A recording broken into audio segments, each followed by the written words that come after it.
Now that took over half an hour just for us to get through that, but it's well worth it because that's part of the journey. It's telepathic. Telepathy is not psychic. Now, a psychic will look into what you were. Were you King Akhenaten of Egypt in the past? Were you Nefertiti or Cleopatra? And they make money. But they're really not benefiting anybody because it doesn't help them remember for themselves. And most times they aren't any of those people they told they are. And it's not psychic. Telepathy is a pure form of communication between Atmas and the source itself through the omnipresent living power itself. It's one power on all the planes, all 144 physical, astral, causal, mental, and etheric planes. All of them. There are different Earths and different worlds in each one. Then you get to the astral plane. It's just big. It's a big creation. And only the Atma is capable of understanding it. A human body and brain in one lifetime cannot do this.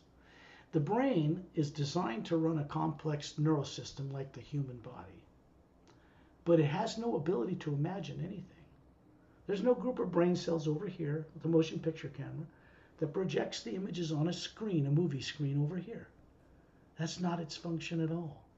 And people are taught this to their own detriment. Because the real ability to see, you want to go to the store. You visualize the store first, even if it's unconscious, right? And then you go to the store. The body goes where you direct it. That's the real imagination. It's not made up. It's not fantasy. It's the ability to see into the multidimensional universe and remember. If you want to go to Satnam's realm above the void, you have to know what it looks like. You have to remember enough to get there, or the omnipresent power will not take you there. It's neutral, remember? So we have to have enough wakened up in us to know how to visualize these places we once knew how to visualize, that we're terrified to remember now. We have the ability.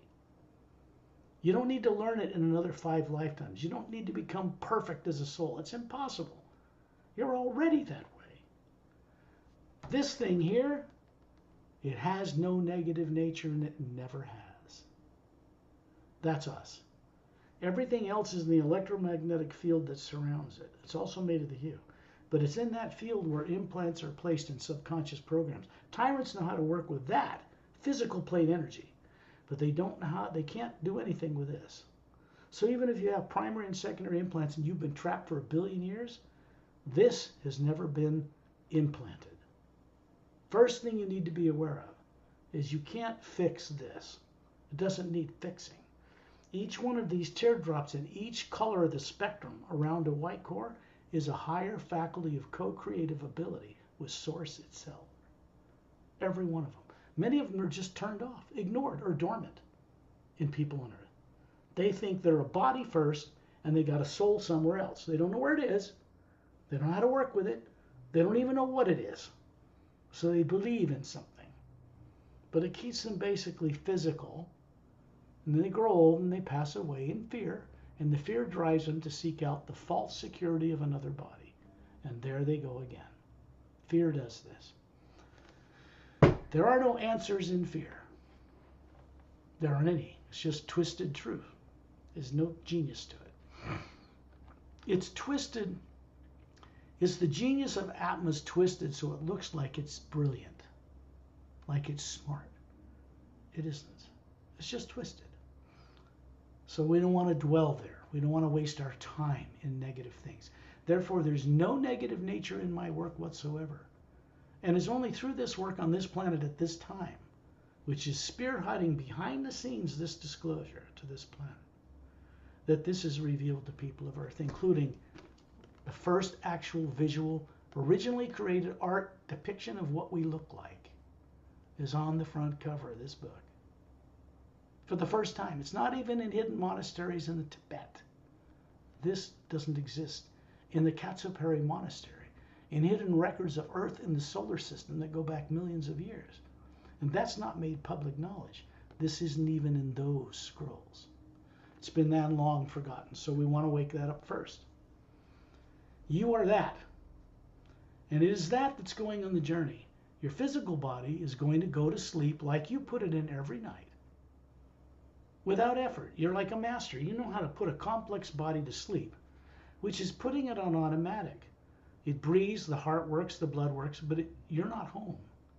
The pineal gland, the center of the brain, is a connective gland. It's all linked to all the other nervous system points. And we run the body through that gland, the center of the brain. It's the one secret the Vatican and other people know about, but they're afraid to reveal it to the public. Because people would have to become very responsible then. And that's what they don't want. They don't want people accepting that they have created the devil and evil and good, and we're ultimately responsible for fixing it together. Bitching about it won't change anything.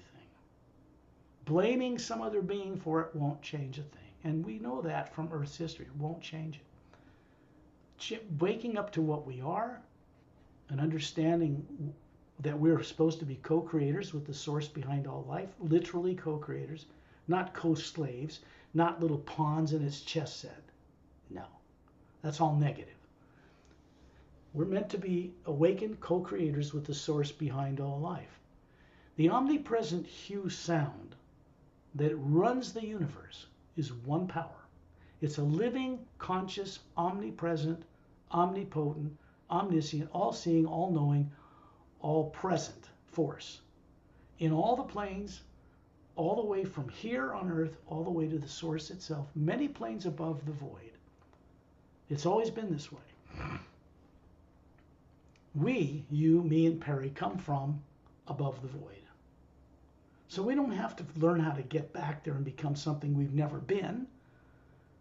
We need to turn on all the stuff that's been suppressed in us and accept our responsibility. And then we are openly offered the ride back home. See how that works? You're tested to see if you're true, necessary, and kind. That's it. You fulfill those three things, you're on your way. That's probably why we cross paths. Because you have made steps others have not made yet. Pari made them, I made them first. You guys, it doesn't matter who made them first. Power is an illusion. There is one power. And we're made of the same thing in a spherical form, like an atom, in a great ocean. This will never change. We have the same core energy in us as the source or supreme being or prime creator itself has. Identical. No difference at all. We're just on a smaller scale. So when we plug ourselves into that field of energy, which we're going to do on this journey, we have access to the whole intelligence of it. Makes us brilliant geniuses beyond what we could do or learn on Earth in any university. They couldn't have taught me how to write what's in these books. I had to go out beyond Earth to get that. I didn't learn it growing up here. No. So, we'll go into the hue 5 times. And what this does is it begins to stimulate a certain interdimensional doorway in the pineal gland, the center of the brain. It's connected. It's still connected to the source. But people are terrified to remember this. They don't know. They know there's terror there somewhere in their being. They don't know where it is because it's subconscious. We are not meant to have a subconscious mind. We never were meant to have one. That's baloney. People make money. They get degrees in medicine and psychology and psychiatry, and they don't even know where the astral plane is. They don't know how to cure anybody. They know how to prescribe drugs that cure symptoms or placate symptoms, but never cures. That's allopathic medicine on Earth. It's practicing medicine, not doing it. Because cures for cancer don't make money, do they? Yes, they are on Earth, but they're not made commercially available to the public, at least not yet. Disclosure will take care of that. So when you close your eyes, what are we doing? It's very simple. When you close your eyes to put your body to sleep, you're closing the doorway that allows energy from Earth's atmosphere to enter your being, and then turn on these primary implants and other kinds of secondary implants and keep people stuck here, because it stimulates like energy. Like energy attracts like energy. Negative attracts negative. They're like connected. So when we close our eyes and you're listening to my voice, which is telepathic, and it's not just me, it's Satnam and it's Terrellian and all the other beings coming through this doorway to you on Earth. That's pretty important.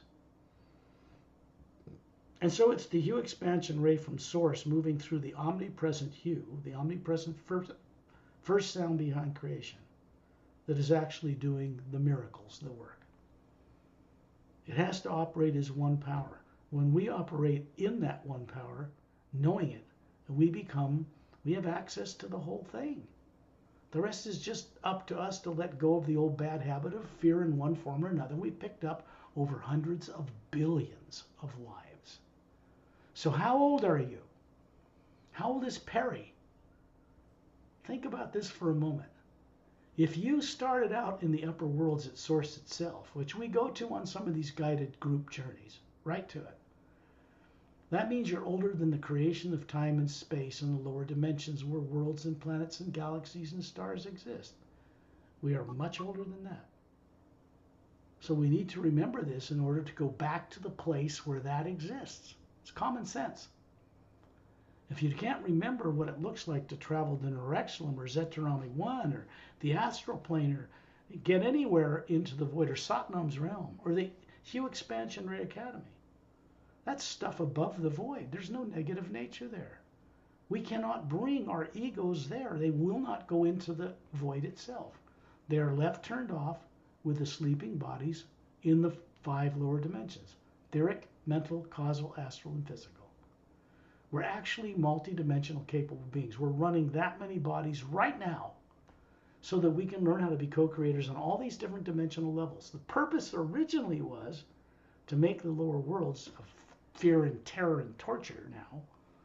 The failed experiment of good and evil, we came here to try to find out how to make that work, to correct it without destroying it again, to run it differently so that the Hue Expansion Ray is designed to remove the subconscious mind ultimately, altogether and permanently.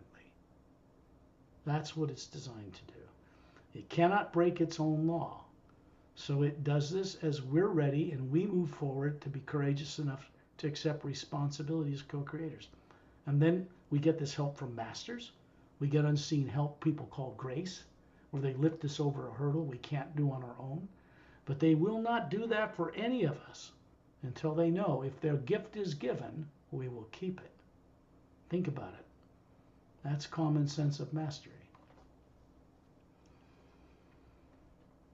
I'm going to send out the hue 5 times on successively higher tones. Do it with me silently inside. Same for Pari. Not me, because I've learned how to put my body to this trance state called sleep and be out of it and making the vocal cords work so the hue comes through those vocal cords for your benefit. This is what I do. And I'm not alone in doing this. The beings we're about to meet are doing it with me. I'll begin the hue now. Do it silently inside. Match the tones. You don't have to have a good singing voice to do this. It's done through your ability to see it inside.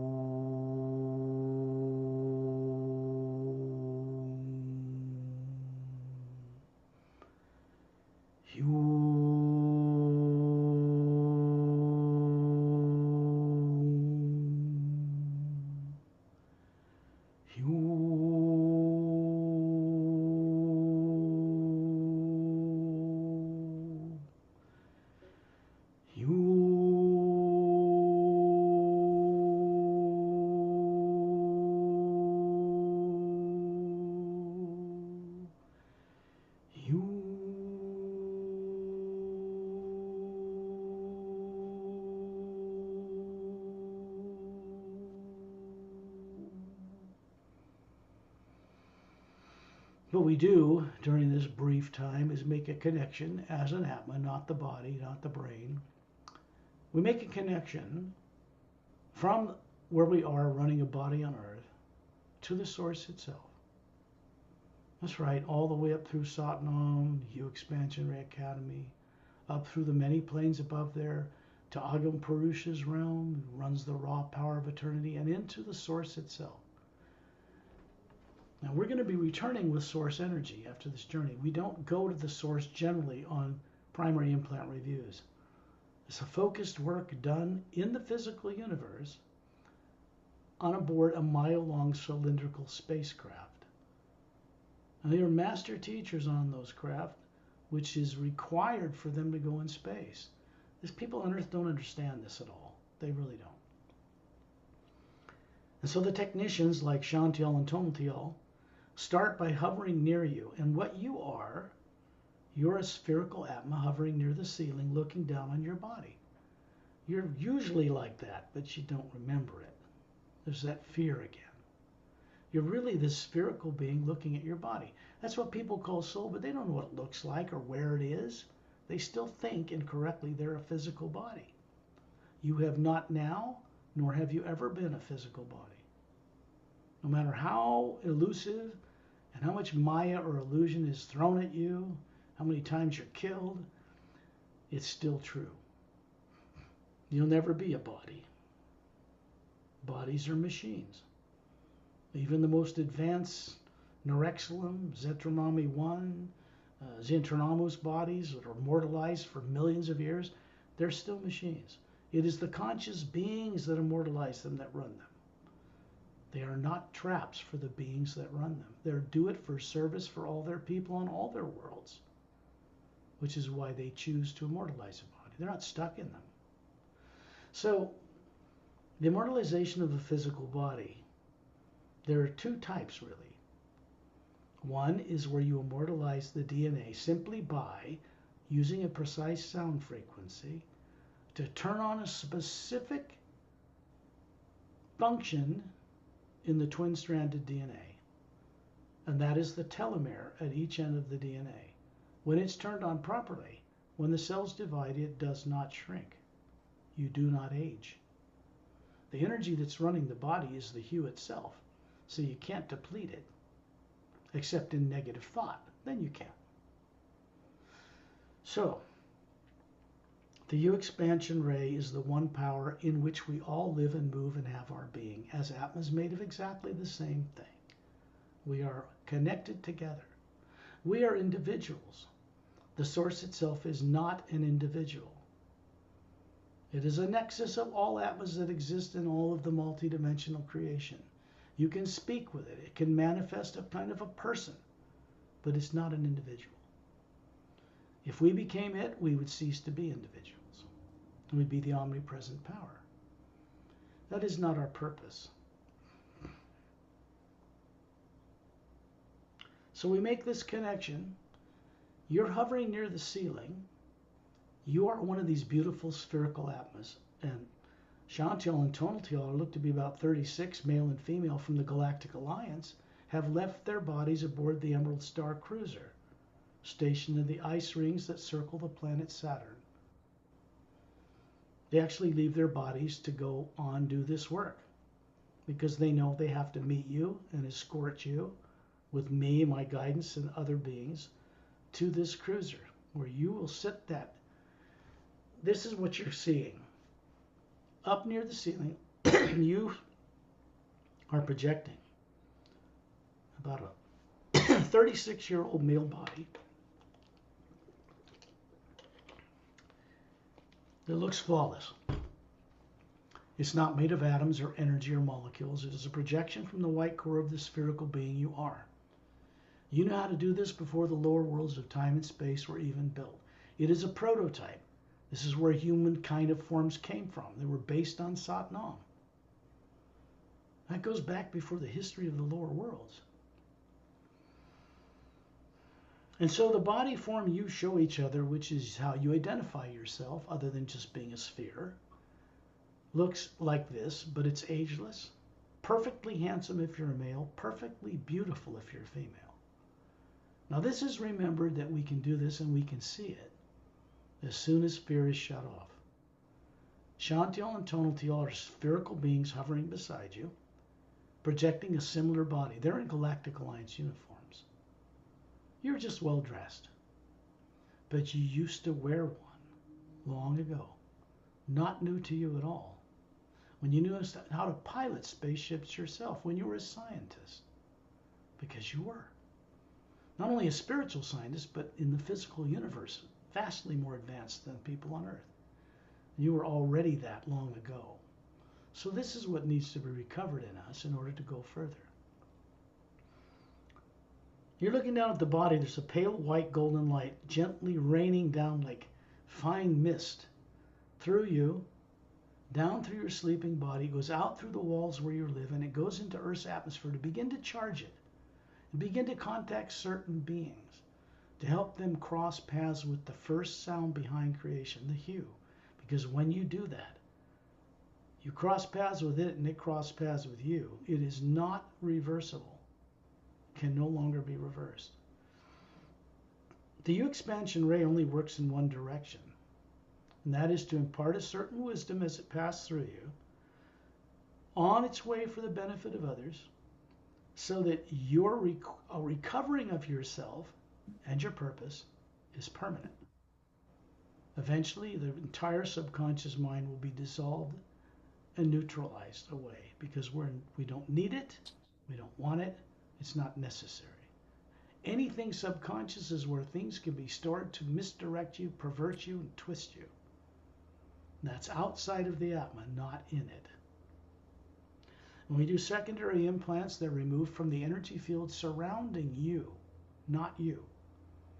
It's how you see the universe distorted when you look out through it subconsciously and it says, oh, if I look there, I'll get eaten by a reptilian and killed again. That's a lie. They aren't even in our solar system, and they cannot return. They were removed from this planet's classified people 25 to 27 years ago. Been no new gray abductions of people, no reptilians in bases underground. The UFO and extraterrestrial communities are far behind the times. They're rehashing what happened 25 years ago that is not taking place because they can't help it. The negative effect of implantation in subconscious mind still rests with the people of Earth. So that still needs to be solved. But there are no extraterrestrial threats even allowed to come into our solar system. The Galactic Alliance saw to that. Nobody on Earth removed these threats that were in contract, in an agreement in writing with these tyrant race, even the good guys. It was such that once they were embedded, a few of them, never many, in underground classified bases, they couldn't get rid of them. Mistake they made after World War II. So that they were removed, but not by anybody on Earth. The sooner people of Earth become aware of this, the better off they'll be. Because we're going to have to, in harmony, join forces with beings from other worlds, massive numbers of them, if we're going to play among the stars. Or they will prevent us from doing it because Earth and its solar system are quarantined. The most ludicrous, lunatic, unreliable, dangerous, destructive bunch of people in the universe right now is not reptilians or greys. That's been taken care of. It is the humans on planet Earth who don't get along from one religion or government to the next. There's no one government on this planet anybody from the stars can deal with. So this has to be taken care of too. Some beings in power now, governments, particularly one, is getting certain kind of protection that doesn't even know he has. So decisions based on common sense can be made without fear. That's all that's changed. And it's changing the world. This is coming from outside planet Earth. The most classified people understand this already. They know they cannot prevent disclosure because they've been told they either get on board with it or it'll be done without them. That's scary to people in power. Think about it. And they're still reluctant to change. So there's going to have to be some things happen to them and to this world to get it ready. You are up near the ceiling. There's a flash of white golden light. The next thing you know, you are standing in a circle of beings around Ambassador Terrellian in space, outer space, looking in the distance at Earth with its polar ice caps, blue oceans, landmass. This pockmarked meteor cratered moon that orbits the Earth but doesn't turn at all on its axis, which is in physics impossible. So it's broken because it should, the influence of Earth's gravity and other giant planets in the solar system, the sun should make it move. It doesn't move at all. It's stuck. That has to be fixed. So that's underway as well. Their base is on the back side of the moon. A space station around Mars. And on the ground. Classified in a separate space program that never was made public. Part of disclosure has to do with revealing this to the public because it'd be necessary for Earth people to survive this great change in consciousness so we can play among the stars, just in the physical universe alone. You're out in space. Ambassador Trellian always shows us his form, 18 feet tall, quite a bit taller than any Earth human. Pari's off to my left and you're off to my right, and beyond you to your right is Master Opelum. And beyond Pari to the left is Master Ramu. Light C's on the other side of the circle, and he only has a body in the etheric plane, and he works as an Atma in the Hue Expansion Ray Academy. First one to volunteer there, and he's the custodian or caretaker of a very large pyramid there, which contains the Tree of Life. That Tree of Life is connected to a much larger Tree of Life, many planes above it, in the realm of Ogam Purusha. These names are not known in the lower worlds. They weren't even known to the Galactic Alliance until fairly recently. Because as paradisical as their worlds are, they weren't going home either. These journeys provide the doorway for them to do that. That's why they're here. These are very massive, way more masterful than I am. I mean, they don't have this subconscious problem. They were never implanted. Figure it out. These are the beings we want to work with. So Trellian has an 18-foot tall, white gown to his bare ankles. Kind of pointed ears like an elf, big blue eyes slightly bigger than Earth humans, long blonde hair to his shoulders. Standing there with his closed fist with his thumbs up with a foot-wide golden light around it, brighter than the hue in space. Because as you look around you now, you see that all of space is a white golden light. It's not a dark hole or black or dark matter like people used to say. They know it's not dark matter. They know it's energy they can't see. They also know that it doesn't observe the laws of physics. The biggest energy out there, that little galaxies, billions of them float in, creating electromagnetic fields around them to float in this other energy, just like we do. There's an electromagnetic field around the spherical Atma. It's identical to the one that circles the Earth. It's identical to the one that circles a galaxy. Figure it out. That is made of the hue. It's a way that it comes out the South Pole, goes in the North, so it can hover in a certain preset position among all the other forms that are floating in this vast. It's not a void. It is energy, but it's not nuclear or atomic. There's no atoms, no molecules.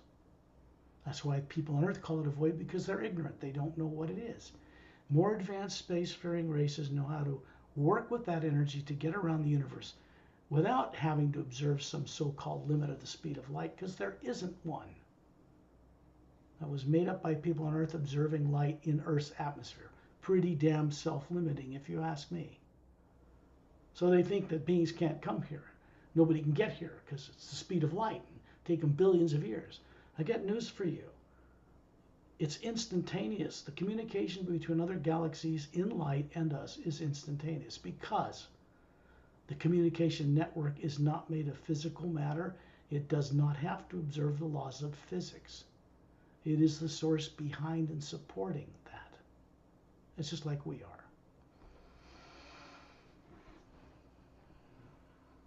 Eta and Din are Dren, silica base from the planet Oceania, where Master Opelum comes from. He's to your right. 6 feet tall, jet black hair to his shoulders, emerald green eyes. Looks very human, pale blue skin. He's wearing a Galactic Alliance uniform. Trellian isn't, because he's not part of the Galactic Alliance. Sat Nam isn't, but Opelum is. fact, he sponsored the creation of it from a galactic alliance to a galactic interdimensional alliance of free worlds 500,000 years ago. The body form he shows us here looks to be about 38, maybe 40, slightly grayed temples. But the atma above him is quite bright and quite beautiful. And he's got the same body looking that age on planet Oceania on the other side of the Milky Way. 500,000 years later, it looks the same. Eta and Din have immortalized physical forms. They're silica-based, not carbon-based like Earth humans. And so they're 3 feet long from the tip of their tail to their cute, adorable snouts, big bulbous blue eyes, emerald, kind of pale green skin, standing upright on their hind legs. They've got an individual big toe, 4 little toes, individual thumb, and 4 fingers on their hands like a human. Strongly built. They're not human. And they're bigger atmas than us hovering above them. They are master teachers.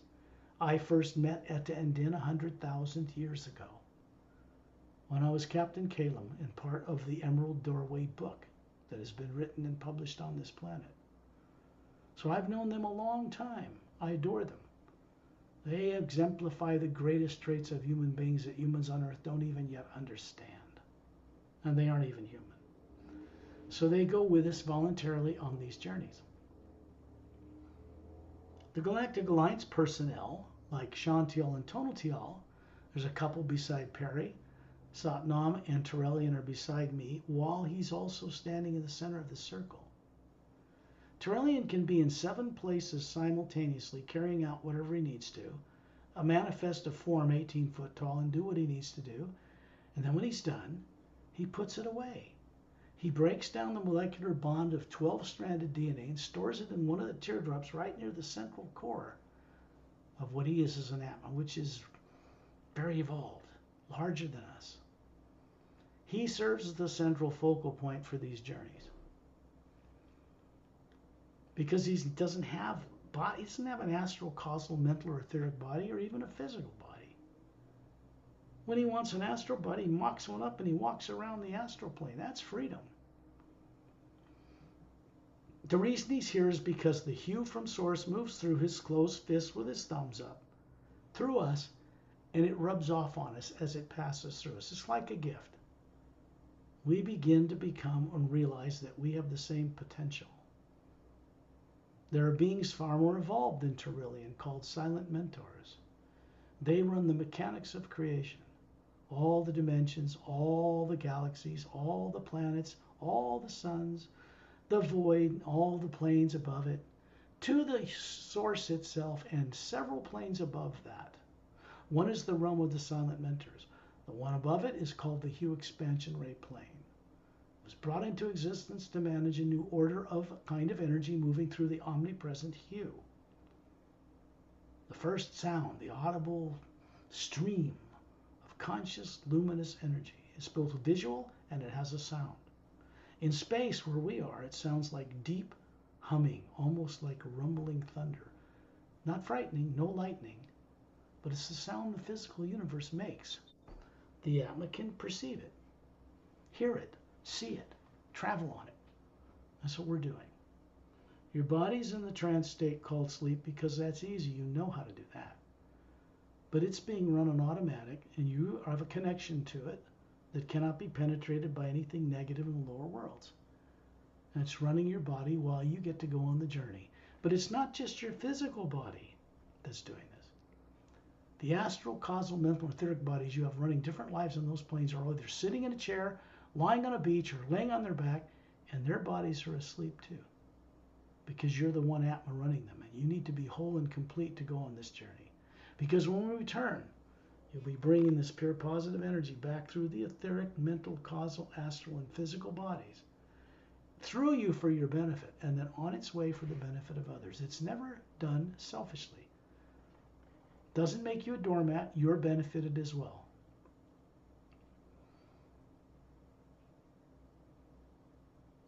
This is not a secondary implant removal type journey that happens out here in space by Earth. We're going to the planet Saturn. Terrellian is our main focus guide. You'll notice that the energy coming from his fists, It's coming down through Satnam. You can see way up in space. He's got a white tunic dress on from his waist to his bare feet. 2 gold bracelets on each of his upper arms. Strongly built, bare-chested, bald, bronze skin, golden eyes, not yellow. And this is the guy that runs the Atma plane above the void. Why he's come down here for these journeys, I still don't know, but it's his choice. Because he's never done this before. Any more than I ever did this kind of thing before. He comes down through an opening vortex above him. It's whirling clockwise. It's quite large. It looks like an hourglass. It's golden white light turning clockwise. And around it is a blue-green luminous light like water. It's not water. And at the other end of it, way up beyond it, is the void itself, which appears like a brilliant, but what I call pale blue luminous light. It's a vast area where there's no physical matter. So people think it's the realm of the Supreme Being. It is not. It's a barrier between the upper realities that have no failed experiment of good and evil and the worlds below that do, for now. So the energy coming through that vortex is a white golden light. It's passing down through Satnam. It's coming down through Eta and Din. It's coming down into Aurelian, coming out his fist, and it's creating what is called a transparent oval field of light around us, like the hull of a spaceship. You see a flash of light from his thumb suddenly project us between the Earth and the Moon in a teardrop of light, and we're suddenly thrust across the solar system, and we stop almost instantly up above the ice rings that make up the rings that circle the gas giant planet Saturn. Those rings, as scientists on Earth know now, are made of water, frozen chunks of water. How do 1.5 mile thick chunks of frozen water get out circling a gas giant planet? There's a mystery they don't understand. They don't understand how come we have an asteroid belt between Mars and Jupiter. That was a planet that was blown apart from the core outward a long time ago. Roughly twice the distance between Mars and Jupiter than between other planets. At 50-some thousand miles per hour, the planet travels around the sun just as an average. When it explodes, it's already in centrifugal and centripetal forces circling a sun. Some of it might go by and ruin Mars' atmosphere, might start causing Earth's poles to flip periodically every 100,000 years. And then it forms into an asteroid field and continues to orbit around the sun. That's how the asteroid belt got there. Scientists on Earth don't have a clue about this. Not yet. So we're suddenly hovering above the upper level of these outer rings, and down inside it, under the surface, is a mile-long cylindrical ship. It's pale. It's kind of a pale blue-gray hull with a pale blue luminous cobalt light around it. That's an anti-gravitic field. It's hovering safe within these ice chunks. They can't hit it. The electromagnetic field keeps it buoyant. It's a mile long with a curved square front window and then curved rectangular narrowing windows around each side, and there's a control command center on each end of the ship. There are no open launch bays on this Galactic Alliance Emerald Star cruiser. There is a scout ship 30 feet in diameter with 3 semi-spheric pods in the bottom hull with its own little anti-gravitic blue light around it, approaching the middle section of this hull of this mile-long ship. Then it starts to turn transparent. Then you see a transparent opening in the side of the hull. It's really not an opening, but you're able to see this ship has raised its molecular time rate so that it becomes invisible to the physical universe, but it can pass right through the metal hull. Then as it goes on the inside, it lowers its vibration rate, and the hull of the ship returns to a solid appearance, and it lands in a football-sized hangar bay floor. We're going to the front third of this ship. There are 6 foot long, about 3 foot wide, convex, curved outward, clear blue glass-like observation windows running down the middle circumference of this ship, down its length. We're going into the third section, and all of us around Turelian as in an oval sphere of light move right through the hall like the ship did. And we find ourselves suddenly looking down at our feet, bare feet, wiggling our toes in luminous blue carpet. We are in the middle of one of the lounge areas, 60 feet high, hundreds of feet long. Turelian standing on the carpet behind us, 18 feet tall. Not a problem, he fits in here just fine. We are atmospherical, hovering above body forms that look well dressed, about 36, and there are 300 of the ship's personnel here. From different races, human, humanoid, non-human, bipedal, snake-like. They're all kind. All have atmos hovering above these forms. And then you see in front of us a couple sitting in two egg-shaped blue cushioned chairs by an oval blue glass topped table. And they get up to greet us, place their hand across their chest, slightly bow, and they see us. Now you can see they've moved their physical bodies up. These are the co-commanders of this ship. They are from my area of the original world out by Nerexlum and planetary systems out that way. But they're the co-commanders of this Emerald Star cruiser. John Troll and Sundima. They have names, hyphenated. So they're telepathic talking with you, V, welcoming you here. Some of the other ship's personnel come by and give you this greeting with their hand on their chest. Just do the same to all of them. It's no big deal. They are atmos hovering above the bodies, and they see you, even though they know your body's asleep back on Earth.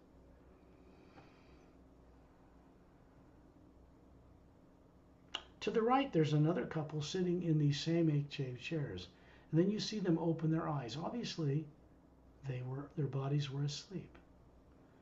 And they get up and walk up to you, and suddenly you realize that Shantiel and Tonaltiel that were standing beside you have vanished because they have physical bodies on this ship. So they're going to be in their physical bodies helping to guide you through the rest of this primary implant review. They point to a triangular 15-foot high golden-sided pyramidal, it's pyramid-shaped hallway, maybe 15 feet long. And they're escorting you, and myself and Turelian are already in the other side, and Pari. And as you walk through this amazing hallway, you can see you're stepping into a very big chamber. And you're kind of transported down this hallway to where this chamber is, which is in the central section of the ship on the upper half. These doorways, these hallways aren't exactly what they appear to be. Not in more advanced technology. It's practical. The ship's a mile long. The bigger ones are 10 miles long, so this is one of the smaller ones. They're some 300 feet long. So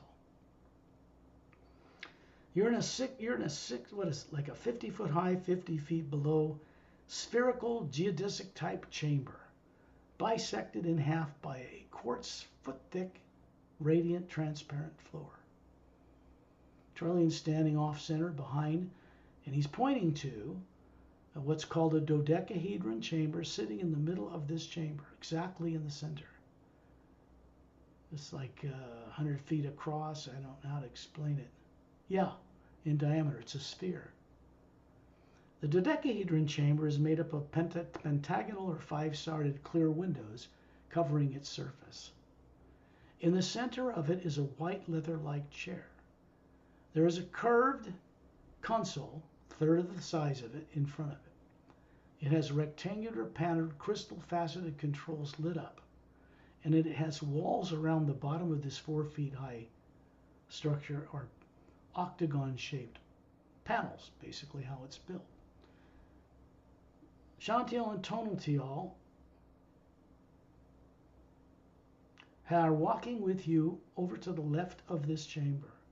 There is a crystal clear quartz set of stairs that lead down behind it, and you just can see through the forest. You can see it comes up behind the back of that white chair inside this chamber. They have you look around and look at the interior circumference of this sphere. It is literally covered with perfect 6-inch long faceted quartz crystals. They are programmed energy devices. They're pointing directly towards the center of that chair. So they take you down behind it. I'm already waiting behind the chair. Terrellian's standing out behind the console, behind Chantiel and Tonatiel. The commanders of the ship have just appeared there by Terrellian, one to each side of him. And then you are comfortably escorted to sit down in this chair. Remember, this is your perfect physical form. It's a projection. So it has tactile sensation like sight, sound, taste, touch, smell that can relate to an arm being ripped off, or you being eaten alive, or you having a wonderful day, all those things. Smells and sights. This is how this body is utilized by us. It's not made of molecules or atoms. You are a spherical being hovering above that body, just like I am hovering above the body I have here. There's a bigger one hovering above Terrellian out in the chamber. This couple, Chantiel and Tonatiel, together ask you to show them your deepest fear, you're most afraid of seeing. What will happen is, as you sit in the chair conforms to your body size. It's very soothing. There's an uplifting, glowing, golden white light coming up through the chair and down from the ceiling into it. And what it's doing is, Tonatiel passes her hand over a spherical green crystal. Chantiel passes his hand over a semi-spherical, that means half sphere, blue one. And the crystals in the walls around this massive circular changer turn on, glowing with a pale golden light. And you begin to hear the voice of Chantiel say, "Now look into the thing that has most kept you from remembering who you are." And as you do it, these transparent pentagonal 5-sided windows turn on like LCD computer screens, and you begin to see 3-dimensional images of some place you once were before you were killed and put on Earth with no memory, like I was, like Pari was, like everyone on Earth was. So you don't feel alone about this. It was done to everyone. Since your mic is on, the reason this is so special is because at this point, you will learn how to use your vocal cords, to speak, to use the body, to be in this recording for your benefit. But you're not on Earth. Your body is still asleep. I do it and demonstrate it all the time. I open my eyes and look at you, I close them, the body's still asleep. This takes some training and some work.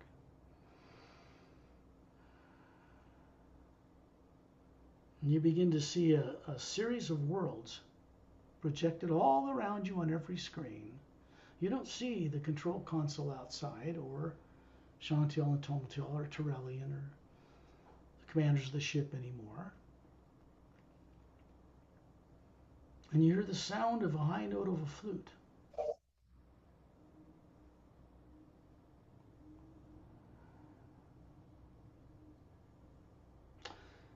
At this point, you're on one of the 10-mile-long Emerald Star cruisers.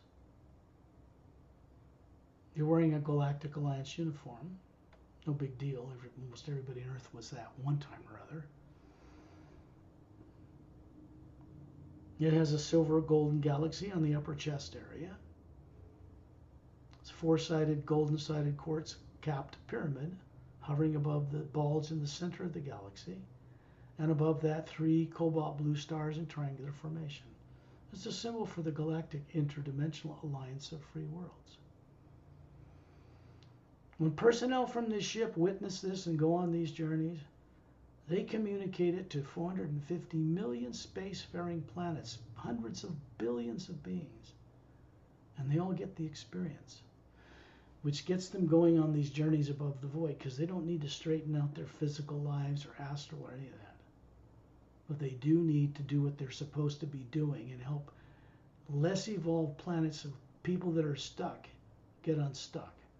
Or basically what they're doing is worthless, selfish, pointless in eternity. So they had to come to a new realization, just like the Say rays that Ambassador Turling represents, he had to too. He first brought this new energy ray, the Hue expansion ray, to the Galactic Alliance Council on planet Zetronomy 1, located near, not in, the galactic core of the Milky Way galaxy. He opened a big book, and what was in it was fiery letters. It changed all of them instantly, so they could remember to go further. This is where this started. It began with Opellum, and the formation of the Galactic Interdimensional Alliance of Free Worlds. This organization is not a federation. It's not like Star Trek in the future, 2,000 years, with radioactive warp core driven spaceships, which are illegal out in space, by the way. We will never have such a future. Ships aren't powered by radioactive materials. They're powered by the one source behind all life. Think about that for a moment. Become aware of it. So you're on the front of this ship and you're standing there by yourself looking out this square view window on the other side of these curved control consoles. There are little lounge tables below it, but there's two curved, tapered, rectangular windows. You're in the front of one end of this ship.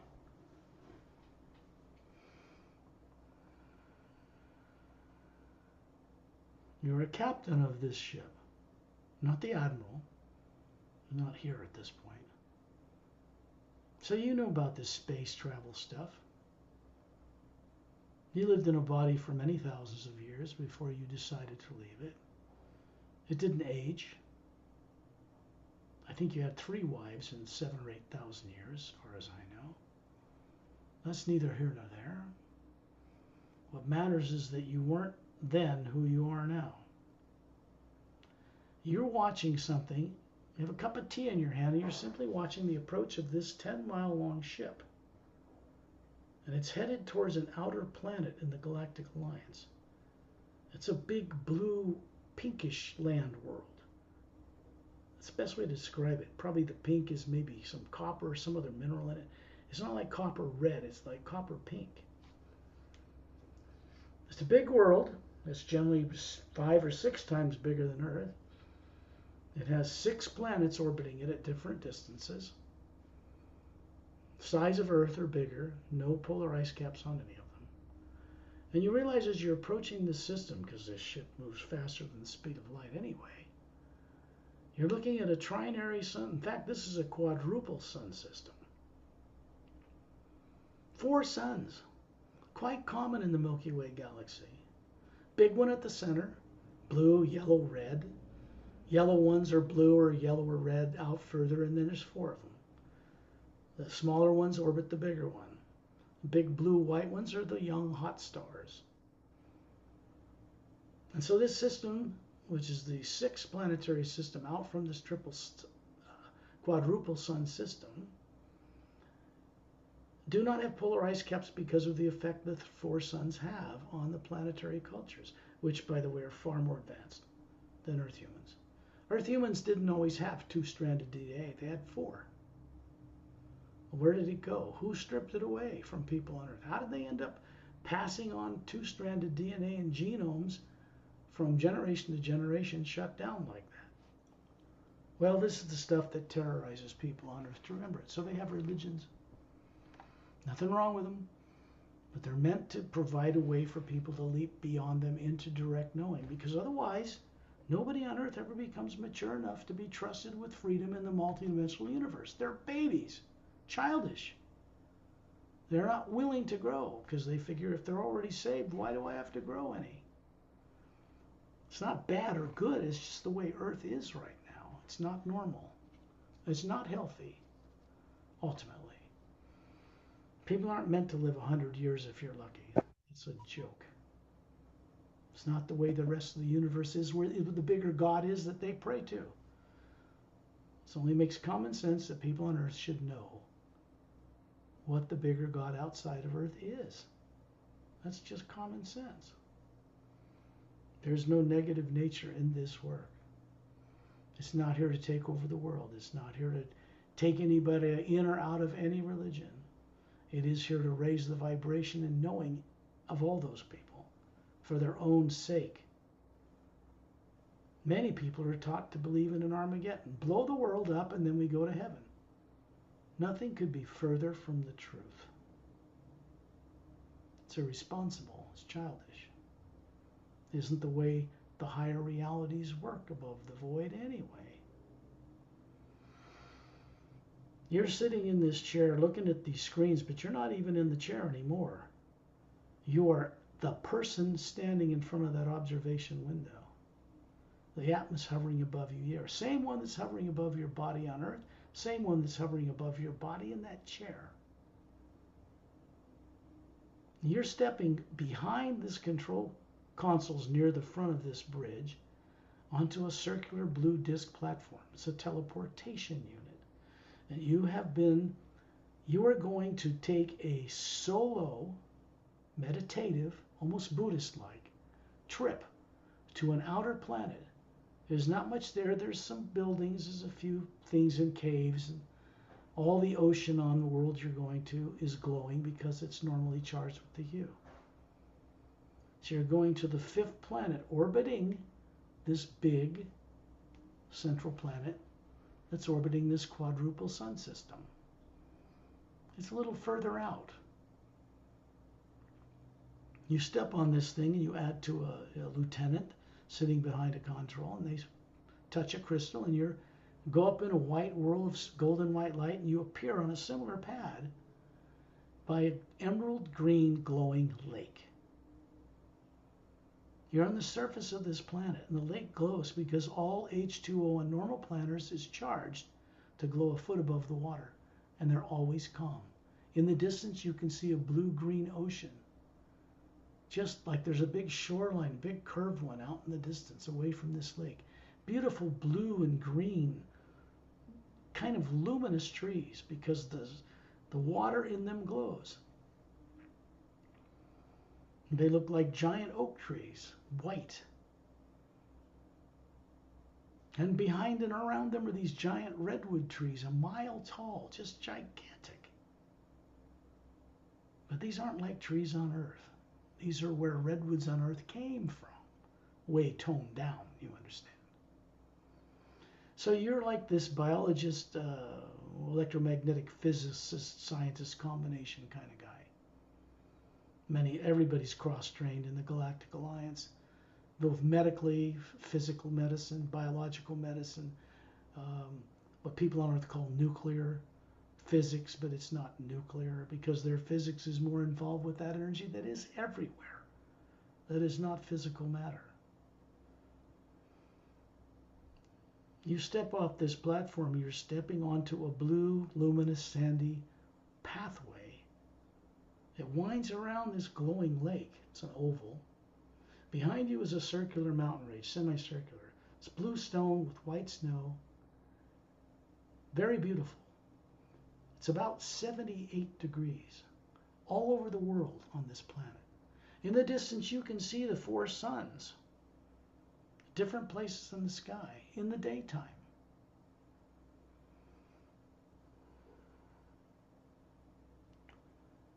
And you're walking along this glowing path toward the ocean.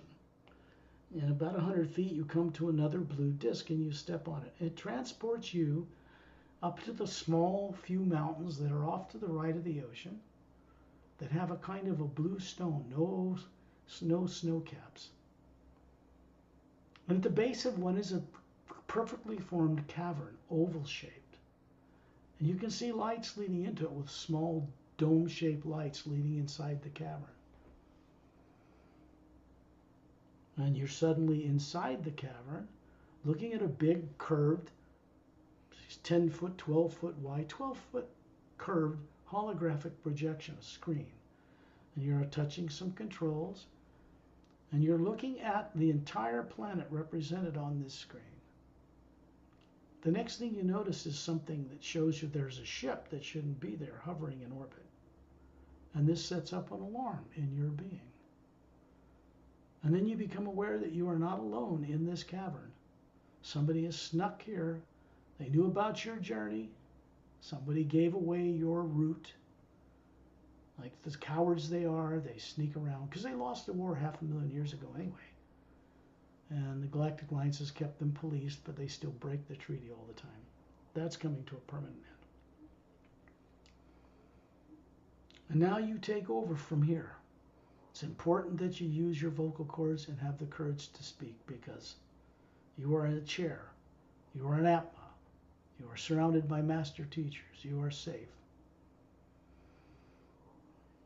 And you notice several beings coming out of the back of the control consoles approaching you. And they have pointed some kind of a triangular weapon that shot a red energy of light. It's red energy in an oval that surrounds your body, so you can't move. What do they do next? I've given you all I can. You're there in the picture. What happened to you? What do these two beings look like?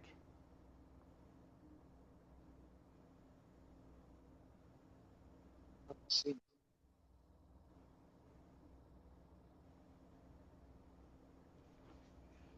It'll be hard to see at first because they're not pretty looking and they're about 9 feet tall. Very muscular.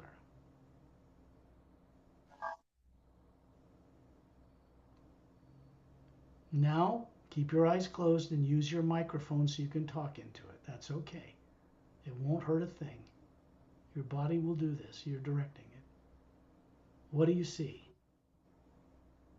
You just grab it, put it up to your mouth so we can hear you. Your microphone. There you go. Okay, good. I haven't seen.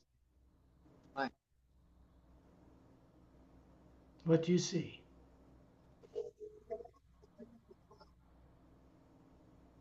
Now, Pari, ask him in Thai. What does he see? I haven't seen it. Fine. What did he say, Pari? Say it I again. haven't seen. Yeah, you're I haven't breaking. seen. Your mic's breaking up. You got to be more careful in holding it. No, keep your eyes closed. You don't. That just brings you back to earth. And you Haven't got to seen. understand this. Right.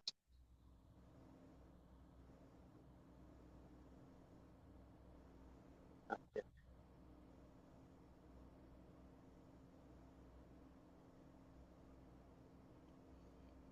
They're approaching you. What do you see them do?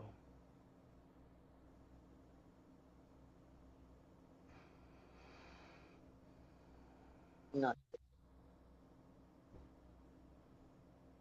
What do you say? I haven't seen.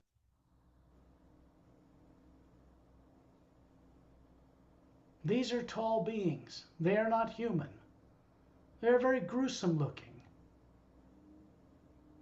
What type of a race of beings are they that have snuck in here in this laboratory to capture you?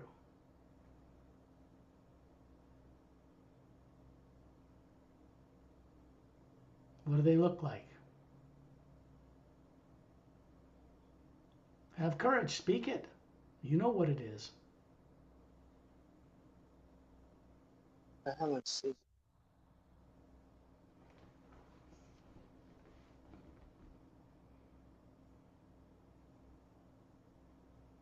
Speak it. Speak what happens. You're the Atma watching this, right? Not the body in the chair. That's not even a physical body. You're the Atma watching this on the screens. The body form is there to help you perceive what happened to that physical body. Now, what do these beings look like? They're not human.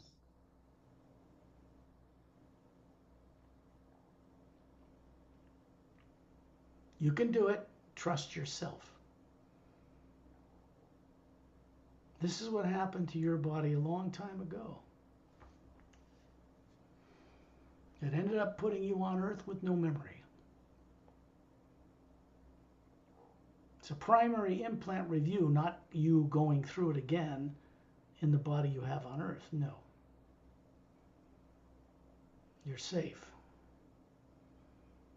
You're surrounded by masterful beings encouraging you to speak what happened so you can make it conscious, not to frighten you, but a primary implant affects your nervous system as long as it's subconscious.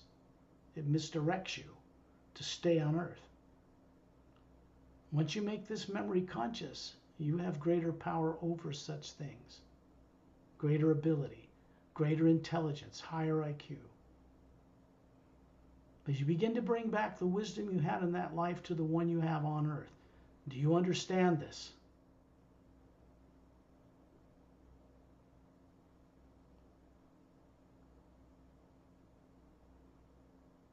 I haven't seen it.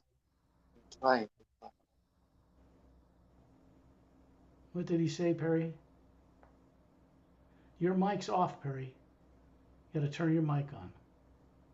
He has not seen. He asks why. You know why? Trying to. Yeah, you're seeing it all right. You just don't want to say it because it's too terrifying. Just describe what these beings look like because they're sadistic and they want you to see that they are bigger than you and stronger than you and want to intimidate you and overpower you because they know you're helpless. They are cowards.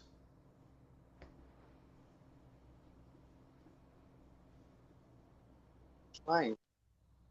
มันเป็นความกลัวนะคุณวีทำใจให้สบายก่อนนิ่งๆแล้วเดี๋ยวภาพมันจะขึ้นมาเอง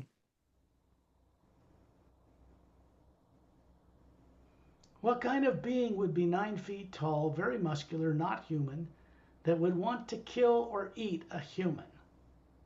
You know the answer as well as I do.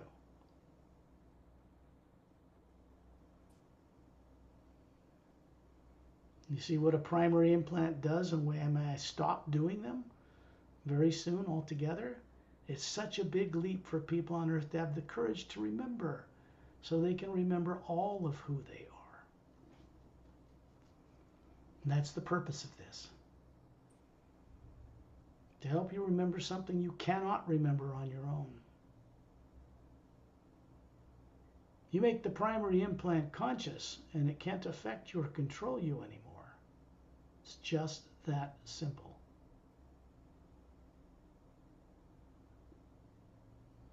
And a lot of the fear starts to dwindle away.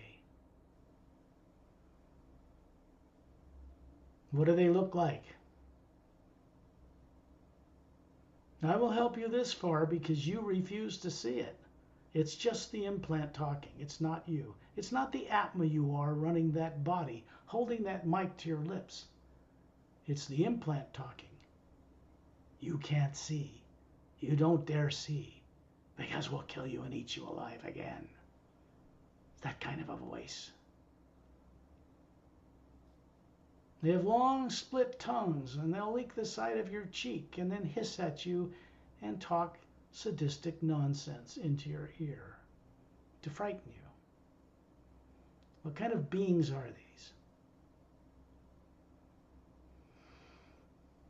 You've watched enough of these journeys on YouTube to know what they are. Speak it. You speak it. You know it. It was your experience. You're safe. You're not really in the experience, but the physical body that's not made of atoms, that's sitting in the chair, is experiencing this as if it went through it all over again. But it knows it's safe too. Surrounded by masterful beings in a chair on a spaceship, reviewing what happened to you that you cannot remember on your own. No one on Earth can do this by themselves. So what is it they are? This will free you, not hurt you more. You've already had this done to you. That's how you ended up on Earth with no memory, like everyone else. That's why it's so hard to look at. That's what a primary implant review is. You seeing the truth, waking it up so it can't control you anymore. เริ่มจากตอบคำถามก่อนก็ได้ค่ะที่สอบถามว่าเห็นเผ่าพันธุ์อะไรที่ตัวสูง9 ฟุตแล้วก็ตัวแข็งแรงนะคะ I haven't seen anything.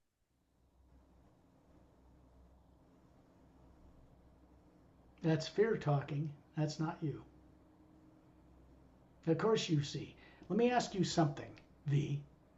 When you imagine going to the store, do you see the store first before you get your body in a car and go there?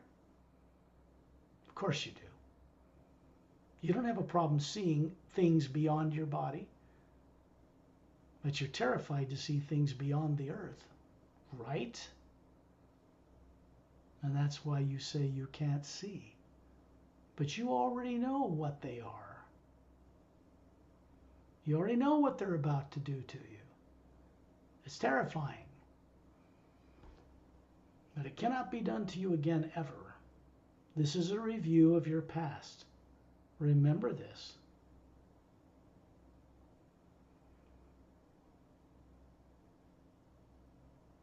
What are they?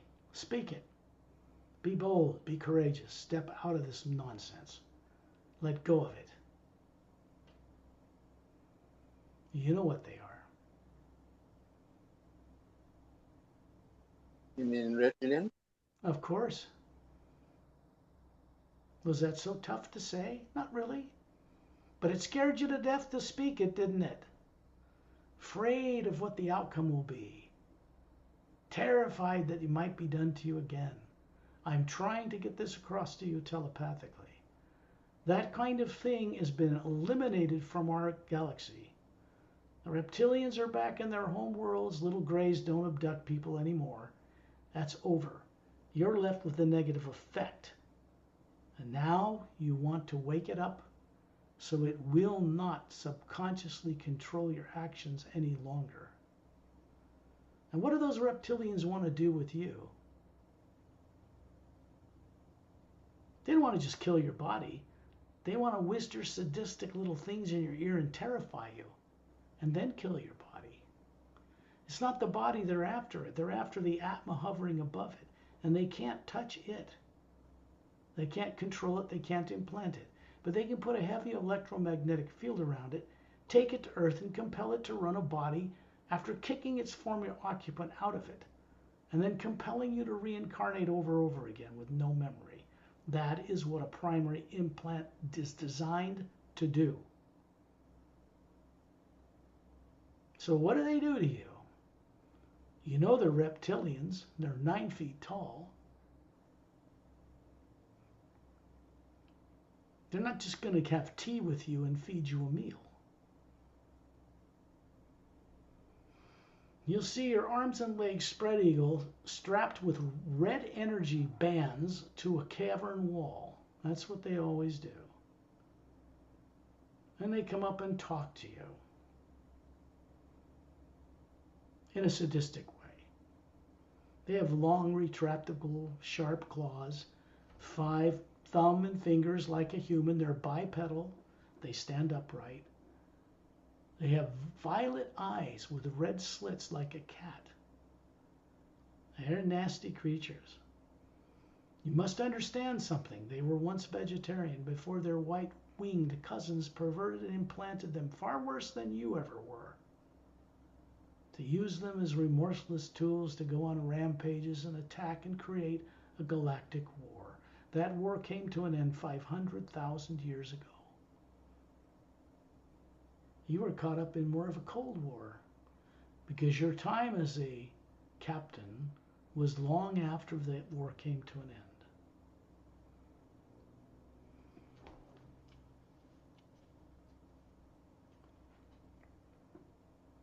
Now just walk the experience forward knowing you're safe, because you are. What do these reptilians do to your body while you watch as an Atma? Remember, you're not the body, you're the Atma. You lost that body, it was destroyed. No big deal, we've all been through it. Have a little backbone. Show your courage. How did they destroy your body? They'll be very specific. They don't need saws and hatchets. They can come in the room with that to intimidate you, but they drop them. The way they kill you is directly, with their own long, sharp claws, hissing and whispering, "Don't ever remember this or we're going to do this to you again." They're cowards.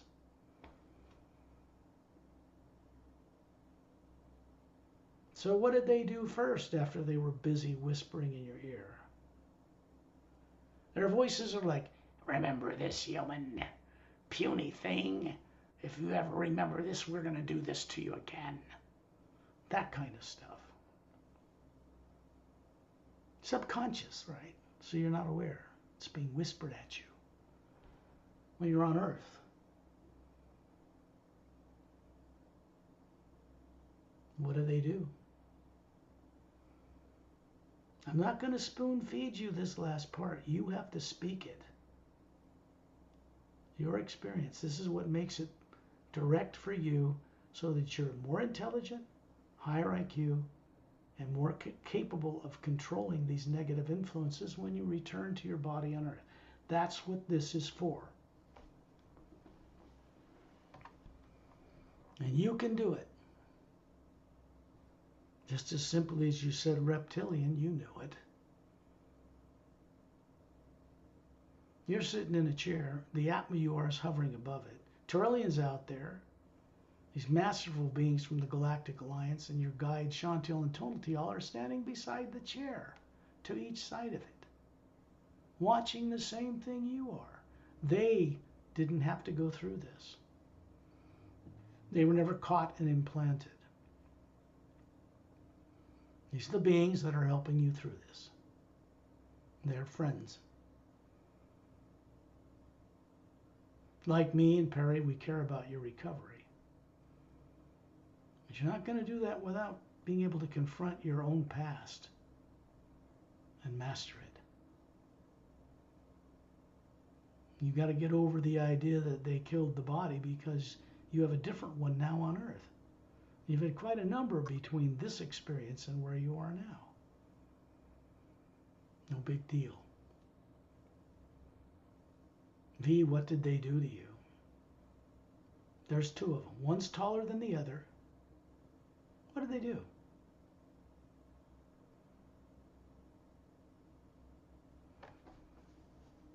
They certainly killed you. Been pretty quick, too, that kind of death. They're kind of vicious. They certainly would have sliced you up or cut off something and eaten it in front of you. They have 2 rows of teeth, big jaws that open up wide. Remember, they were once vegetarian. They were perverted by their white-winged cousins over 500,000 years ago.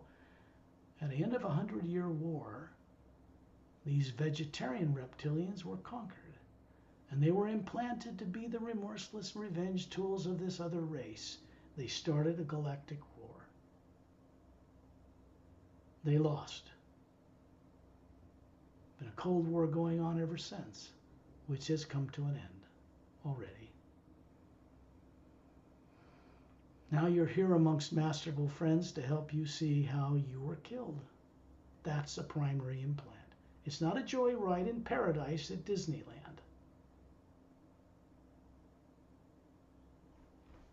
How did it happen? Do you remember what your body looked like back then?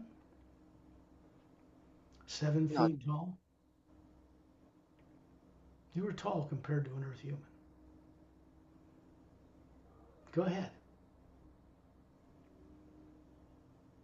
You can do it. I saw like one is chewing my heart.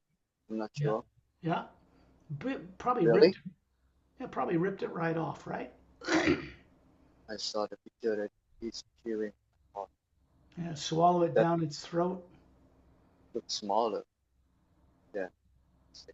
Okay. He's on the left. Smaller He one, yeah. What does he do? chewing on my heart. Speak เสียงไมค์ clearly. มันหายๆอะค่ะ Go ahead. Get through it. My heart's still beating. What did the taller one do? What did the taller reptilian do to you? Now let's see. What did he do? Laughing.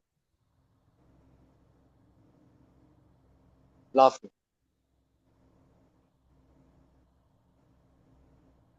What did he do to your body back then? You're going to bleed to death anyway. It's your arm's gone. What else did they do to kill you?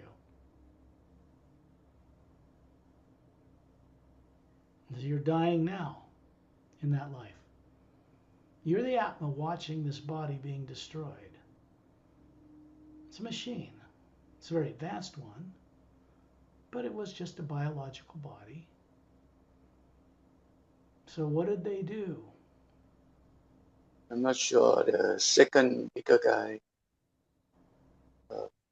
stabbed my eyes. Yeah, that's right. They love Really? that. Oh, Yeah, it's like I can't see after smaller guy yeah, right. cheering. And then what about your legs? What about your torso? How do they end up killing you? Because it's quite quick from this point. They want to see you having part of your limbs eaten in front of you while you're dying. You die pretty quickly after they start ripping off things, but trauma alone would stop your heart. But this is what they do because they want to implant this image in your subconscious as a primary implant to keep you from ever remembering much of anything while you live out your life on earth. That's why this is so effective. It's quite diabolical. And these beings who did this to you were not in control of what they were doing. They were far more worse implanted with terror and fear than you would ever know. Or they wouldn't do this against their nature. I'm not sure. Like they both start eating, chewing my arms, my legs. Yeah, Both at good. Yeah, but you're dead now. They probably the same bit time. off. Yeah, if They both. they bite off an arm or slit you down the middle or cut out your eyes and pop them in their mouth and swallow them like marbles, like grapes. They just want you to suffer quickly and efficiently so they can have a dirty, nasty image to implant so you won't want to ever remember. But unfortunately, not remembering this life covers up a lot of brilliance and wisdom as a scientist, as a person who lived 7,000 years. It covers that all up. So you can't bring it to your consciousness on earth. I saw the skin look really rough, look really dark. Both of them, skin really rough, not smooth. What's not smooth? So dark skin, Who? The that reptilians? body. Yes. Yeah, well, actually, their skin is slightly green, dark Mm. green. Dark green, yeah, it's not Dark green. pleasant. Not pleasant to look at, no. Now you got to remember these beings, because of their evil nature now, it changes their physical form to look more like a nasty prehistoric reptile walking upright. And that stuff changes when they're set free of these implants. That process is underway out in the galaxy. We're not going to leave them like they are so they can do this all over again. So you're pretty much, your body's dead now. Now, here's the thing. What do they do to the spherical Atma hovering above the body that's dead? And one of them is going to point a long, looks like a long cobalt, like a charcoal colored one with a ruby red sphere at the end of it at your body. Creates an electromagnetic field around the Atma, not in it. And that what they're doing is placing the memory of this into that red energy field that wasn't there before, planting it. And they want to do this so that they can take you, suspended, on a ship to Earth, which is exactly what they did. Nobody in the Galactic Alliance saw this happen. They were very clever and snuck around all the patrols. They knew when you were going on this trip. Somebody squealed, somebody they blackmailed, gave up the information, just like they did with me or Pari. So here's the thing. They're on this long oval-shaped ship. It's about 300 feet long. And you're in a chamber floating in this electromagnetic field. Your body's dead and gone. And they're hovering over the Earth at a certain time period. Can you see what time period that is? You'll just see it immediately. You find The yourself number? suddenly, you're on, excuse me? Go ahead. You mean the number? Yeah, how long ago in Earth's history was this?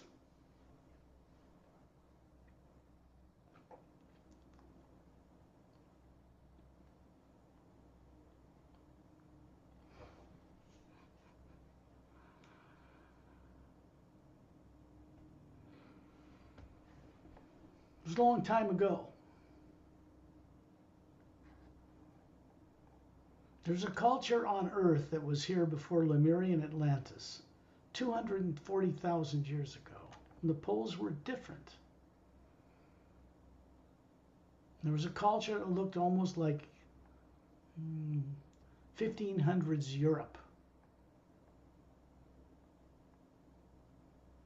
Now you'll see a body walking on the ground. Is it a child? It's a male. Is it a young adult, teenager? An adult?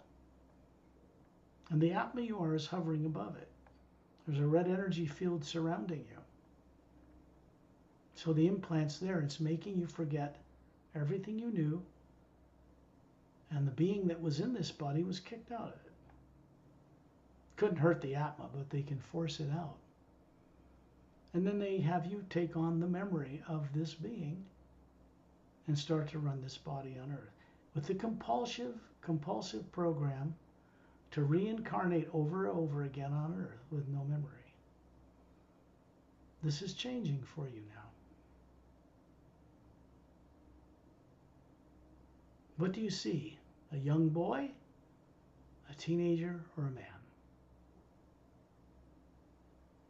I saw like under 10 years old. Yeah. Do you have parents there standing by you or anywhere around? Or are you playing in a field, wondering how the hell you got there and so forth? I saw a baby. Okay. Who's holding the baby?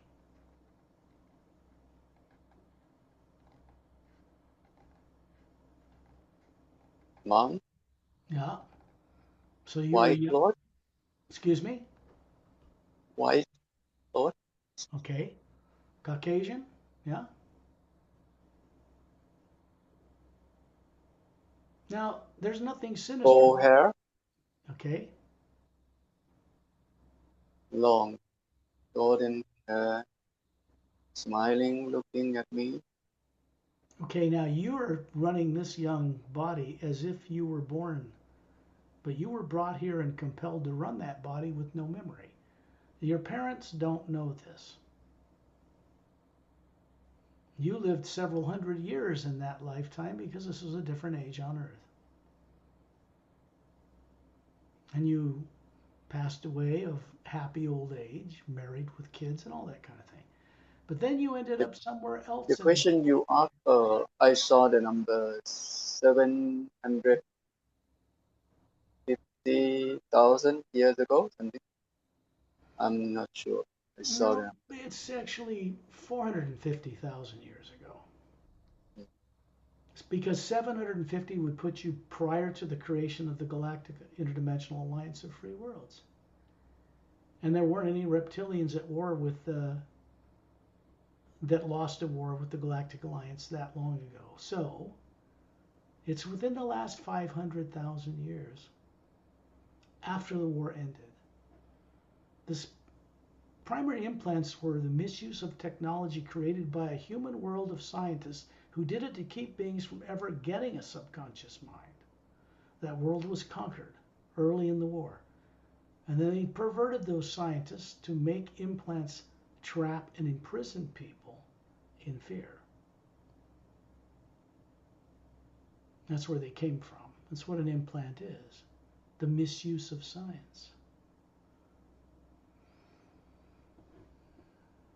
So you started this journey a long time ago And ended up in this lifetime. Wasn't the first lifetime on Earth, but it was about 240,000 years ago. So you had several more before it. But you were brought to Earth 450,000 years ago. I saw water Yeah, like a short, curvy, dark brown, yeah, that's right. white skin, skin, It's easier to fit, see those. Yeah. Hmm. oval face. On the right hand, mother on the left hand, holding me.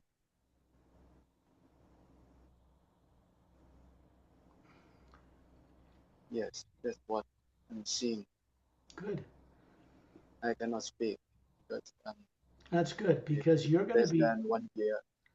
Less than 1 year. What's the surrounding countryside around you look like? I'm not sure it's That's okay. field, Field. golden, greenish, Hmm. Yeah. The air like a was single pure. house, no boundary, boundary by trees, plenty of trees, countless, really far. I saw some lake. Good. It's like very far. See, there's nothing bad happening to you in this life. It's just that you were made to run a young boy's body that you didn't get born through those parents. They were forced to inhabit this body and take it over unconsciously. Nobody knew, you didn't. You had the memory of the being who was kicked out of it, so your parents seemed natural to you. Like Not a bad. sitting outside the house, looking outward to those Okay. 3 weeks. Yeah. Now describe that in Thai to Pari. Just what you And said. Just what you said. Describe it in Thai to Pari. Just what you said. เห็นเป็นเด็กทารกคุณแม่ผู้หญิงใส่ชุดขาวสีทองหน้าเรียวมองที่เราที่ก็ผู้ชายก็ตาเข้มก็มีไม่มันขาดหายไปนิดนึงอะค่ะ มีได้ยินไหมครับมันไม่ค่อยชัดเท่าไหร่ค่ะ Have him hold the wires away from the mouthpiece. Hold the wires to each side and don't touch the top. Don't touch the mouthpiece. That's it, like that. ผู้ There you ชา go. ยว่าผมหยิกสั้นหน้าอยู่ The microphone doesn't work very well, but I think he's describing what he saw in that lifetime.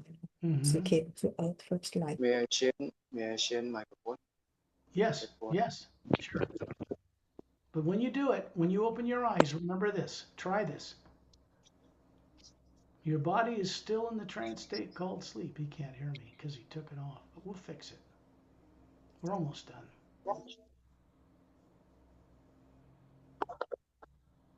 It's okay.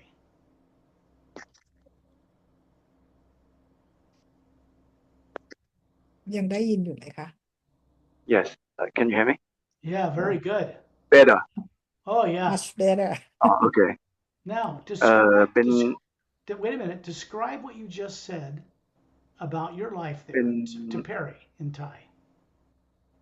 เบบี้เป็นทารกคุณแม่อุ้มอยู่เป็นคนยุโรปผมสีทองหน้าเรียวใส่ชุดสีขาวคุณพ่อสีผมสั้นหยิกสีน้ำตาลเข้มมีหนวดสีน้ำตาลเข้มหน้าเรียวผิวขาวเหมือนกันกำลังมองมายืนอยู่นั่งอยู่ทางขวาคุณแม่นั่งทางซ้าย กำลังนั่งอยู่บนเก้าอี้มอง เพื่อจะมองออกไปวิวข้างนอกเ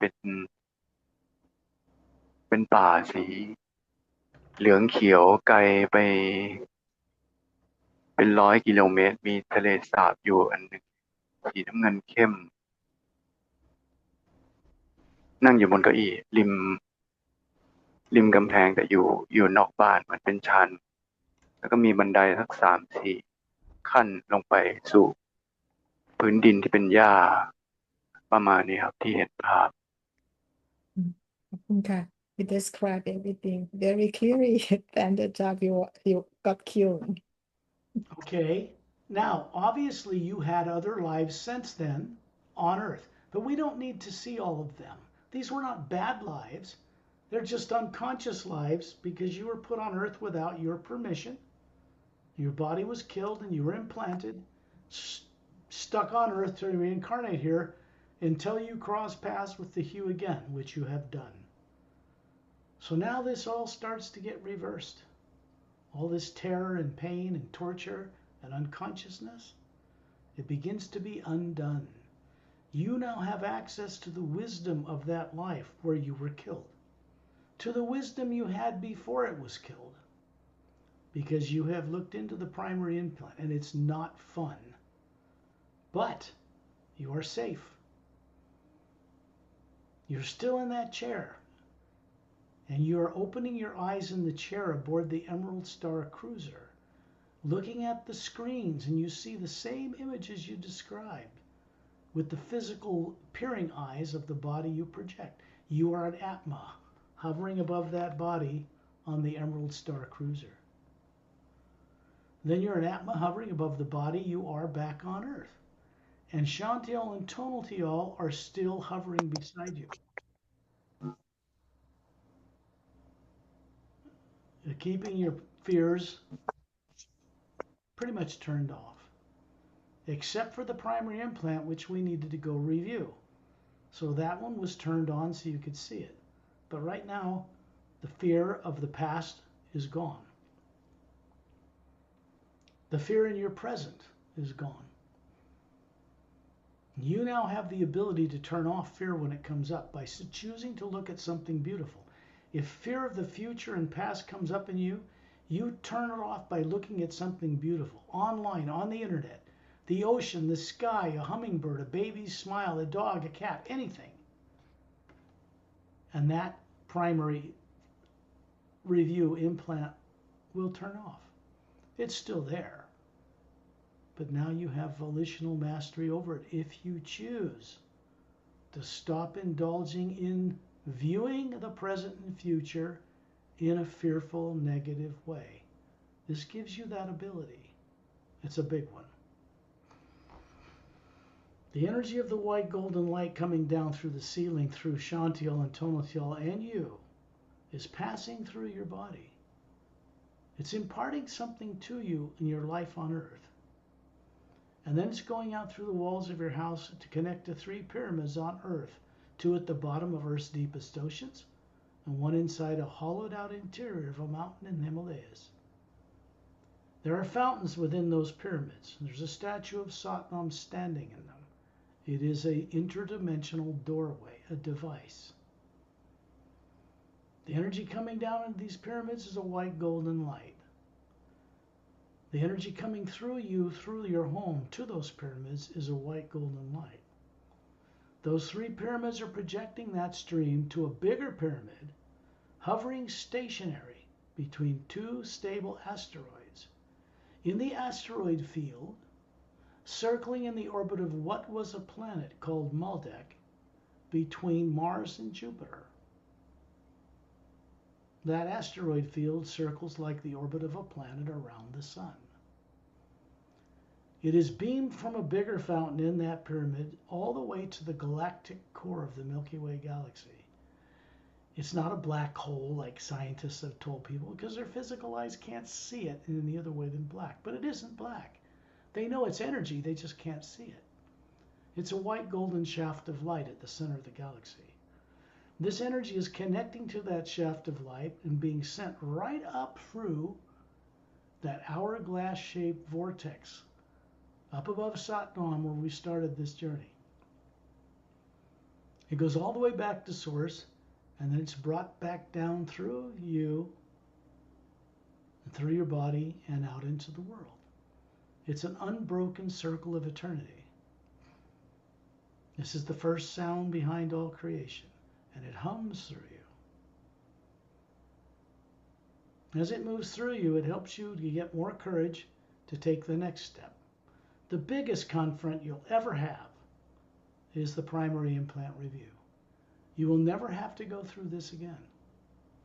When that is removed at a later time, along with your subconscious mind, you won't have to see this again. It'll just be done, and you'll be free of it.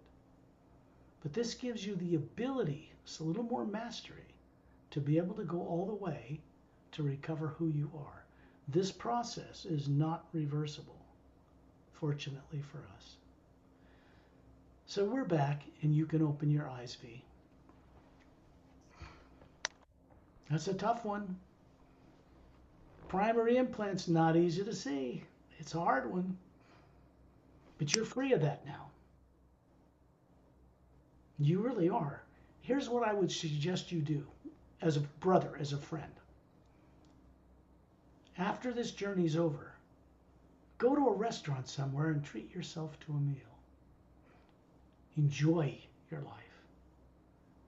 And just reflect on this journey a little bit and how difficult it was for you to see how you died. That started this process of incarnating unconsciously in bodies on Earth. Because Earth does not have the real history people are taught, religiously or politically at all.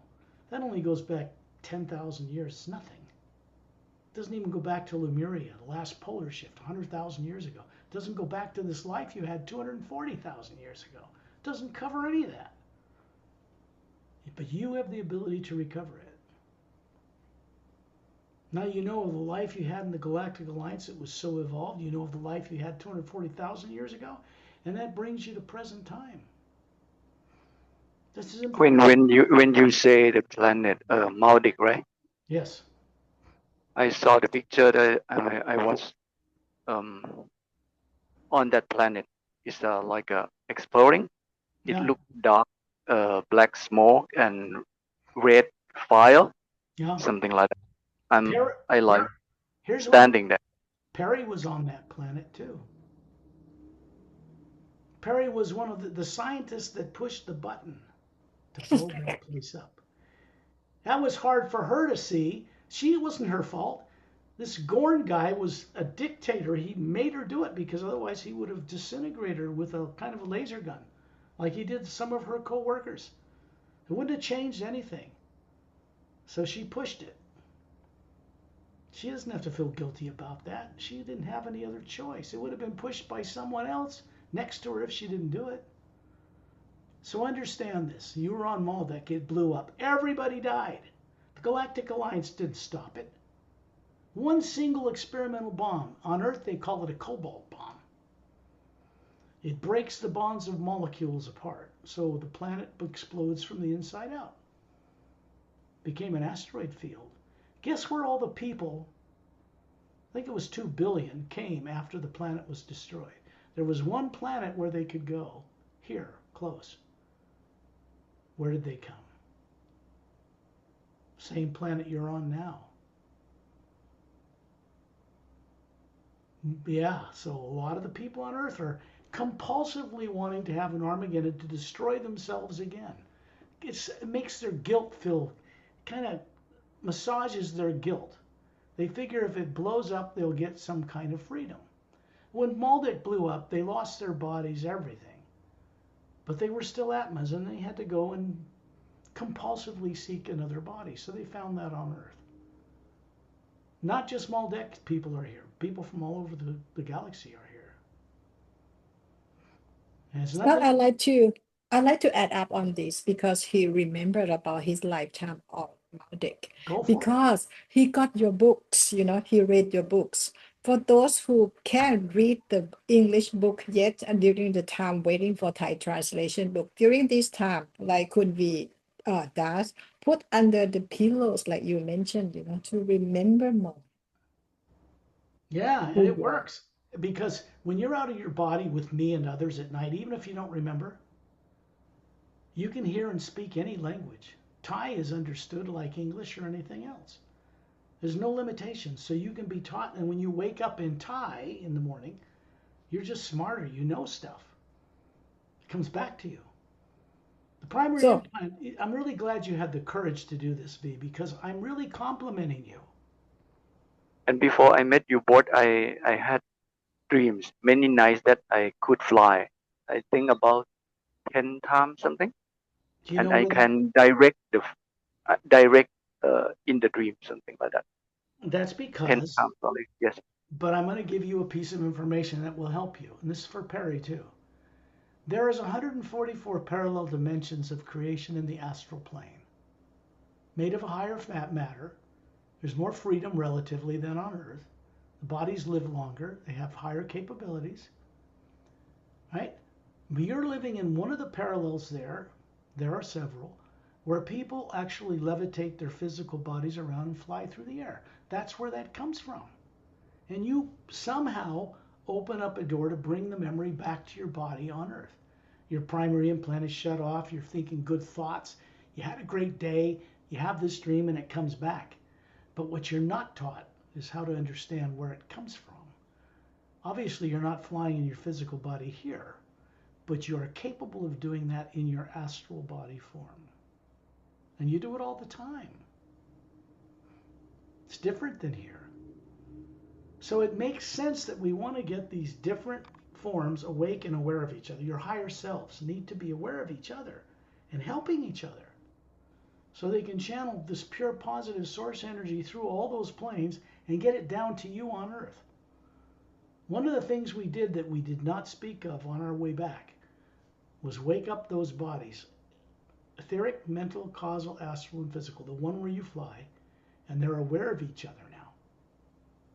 You get Satnam and Trillian standing by them, kick their ass if they don't want to cooperate from fear. They're compelled to pay attention to each other now. This will help you. And I saw one picture when you said the console in the ship. I think I was in Atma and saw some silica base surround that console. I'm not sitting on the console, but I was like Atma sitting, looking and see some silica base, like 4 or 5 bodies, something. Silica based like Dren's, like Etta. It's like a white body. It's not our 3D body. Like, yeah. Those would be That's the galactic. one picture I saw.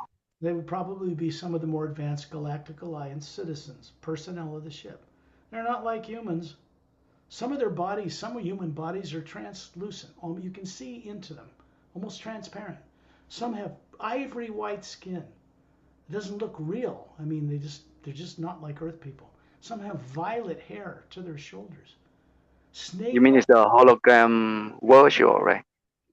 It could be a projection, but you may have been a scientist who worked with that stuff. So you're probably just dealing with it before you went on your trip anyway. It's personal to you, whatever that was. Now you have the opportunity to go back to this and explore that life, frontwards and backwards. You don't have to go look at how reptilians killed you again. You already got that conscious. That's done. It's over. You don't have to do that again. There's only one primary implant review anybody will ever have to go through. One time. That's it. That's good because it's very freeing. Wakes you up, makes you smarter, makes your IQ go up.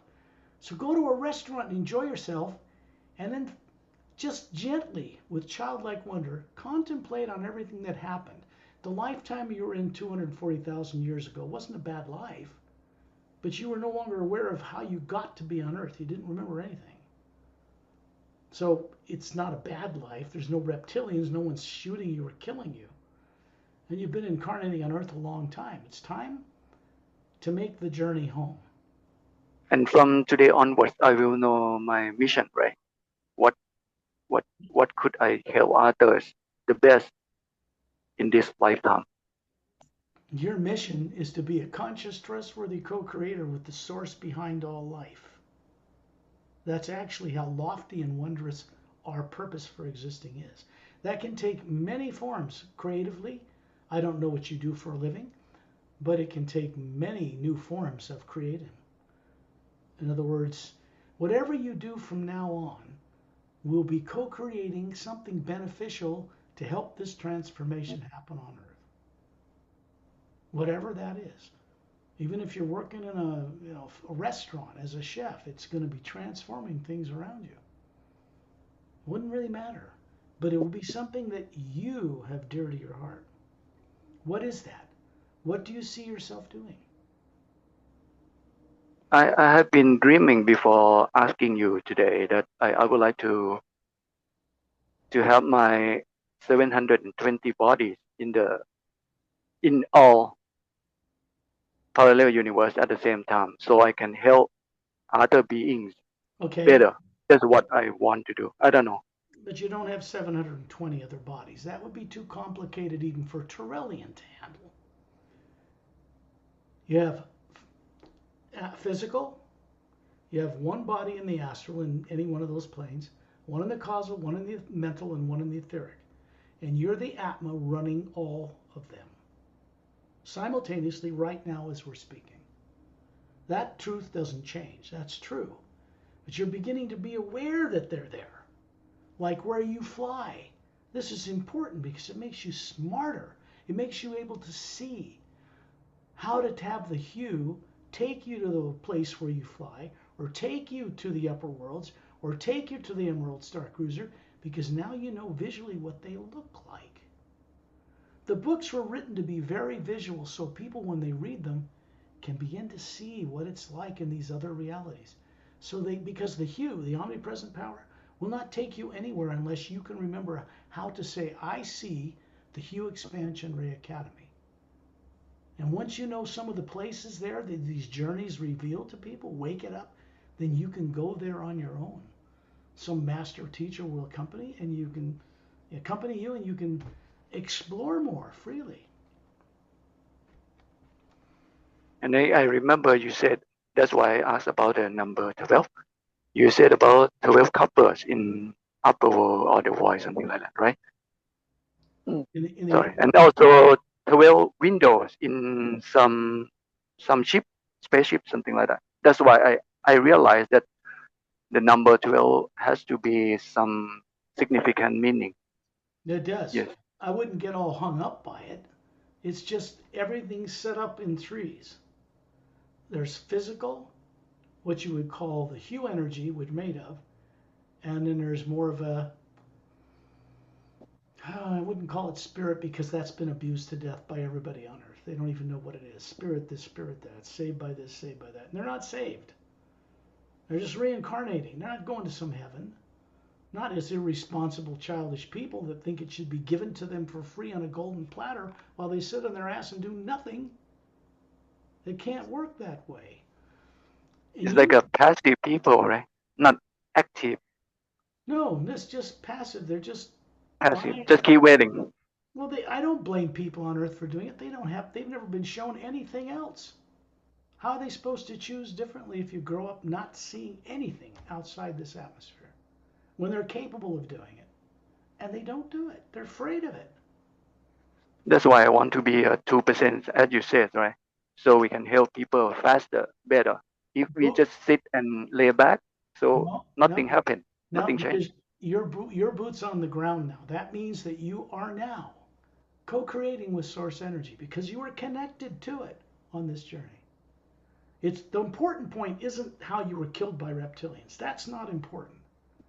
It's the courage to face it and accept this other energy from above the void coming through you when that fear is conquered or even set aside temporarily. And it comes through you on Earth. And it begins to benefit you and it begins to benefit all life on this planet. Because the only way you get free, earn your wings, is by being of benefit not only for yourself, but benefit for all life, not just life on Earth. Don't think that's small. The whole thing. Because you came from the larger arena beyond Earth. And you're supposed to be serving all those planes. And each one of the bodies you're running should be serving each other. We talked about, Pari and I, maybe we'll do one of these journeys where I take people to the astral, causal, mental, etheric, and get into that. But it's even more complicated than confronting the primary implant. And the time you said before, open my eyes, right? I felt some dense energy through me while you're saying that. So I felt that very dense energy, And so that's, powerful. and then guess what got transmuted or removed from you during this journey? That dense energy. Or you couldn't have seen or even admitted the reptilians were killing you a long time ago. So far long ago it shouldn't bother you now, but it does, because it's carried forward as an implant. So we have And yes, the electromagnetic field around this comes out the South Pole. It comes out the South Pole and goes around it in the North Pole. See? It helps. And the implants are in the field of energy out here, through which you see the universe subconsciously distorted, fearful, so you don't remember. We went into that primary implant. The primary implant is a pyramidal structure pointing downward at the south pole of your being, and there's another one pyramidal upward above it. The primary implant is those 2 points. It doesn't run through the middle of your being, it runs through the circle of energy around it to keep the field around you from seeing or comprehending or remembering how to see into the multidimensional universe. The Atma is capable of doing that. It has all these teardrop-shaped layers. It knows how to do all that stuff. That's us. But fear does not mix with the higher faculties in this at all. It does not function with the positive and negative in the lower universes. You got to separate yourself from those 2 currents, and then you can see them. Because they're supposed to work like the yin and yang symbol. Positive and negative circling around each other in balance with the hue coming through them. So you manifest things without creating repercussions in space and time, without creating karma, without creating unconscious reincarnation. Manifestation without cause and effect is how we operate as Atmas. You begin to wake this up from this experience. and today I also feel surprised, because I didn't think that I could see so many pictures, so many scenes as I described to you both. That was I the didn't I didn't know. that was the last effort of a primary implant to keep you from seeing what you could see easily. First, you had to see reptilians and how they killed you. Not to torture you, but to just admit it. Just, okay, yeah, I had that life. I was killed. I was caught. I was put on earth. Now all this other stuff starts to open up. And you dream of flying. Now you know where it comes from. It's your life there. The 240,000 years ago and other lives you had since then. The point of this is that the hue expansion ray moving through you now does not reverse itself like it used to. It's only one And way. the picture is changing from black and white to be color. Because Exactly. in the first year I saw only black and white, and then after a while I see more scene, more pictures. I can see more color. I don't know. It's like a happen. It's correct, but it's just how you should be. That's your natural state to be able to see things like that. You aren't taught that growing up. Pari wasn't taught that. I wasn't. Nobody supported me in this work. I had to do this alone. I didn't have anybody spoon feeding me and taking me on journeys and doing what I do for you guys. Because you both have a very strong determination. Right? Very strong. Because I was killed terribly and put on this earth as an ambassador. I came here to free this world a long time ago. And I had to wake that up so that out of this would come these journeys. That's not all I'm doing. These books have screenplays written for them for feature film development. All of them. It's been done for years. It's waiting for enough people to wake up enough to support this so it can change the world. And it takes boots on the ground like you. Doesn't have anything to do with money. It has to do with another person channeling that energy into this dark atmosphere. This is going to happen automatically for you from now on. And the more I send you, so it's the better and the faster the world would be better, right? Correct, because you're adding to it. So It's, I like to say, yeah, go I ahead. like to say this language is not a problem. Whoever watch these videos, even you don't understand English well, You'll get the get it. books, whatever books that written by Scott Lemriel, put it under the pillows and then you just let the experience run. At night when you are out of body, you understand every languages. So just try it, do it, do it for yourself. Yeah, if you want to tell somebody else you know and care about, tell them about your experience with the books under your pillow and then suggest they try that for themselves. You don't have to try to convince them of anything else. You don't even need to tell them about the hue.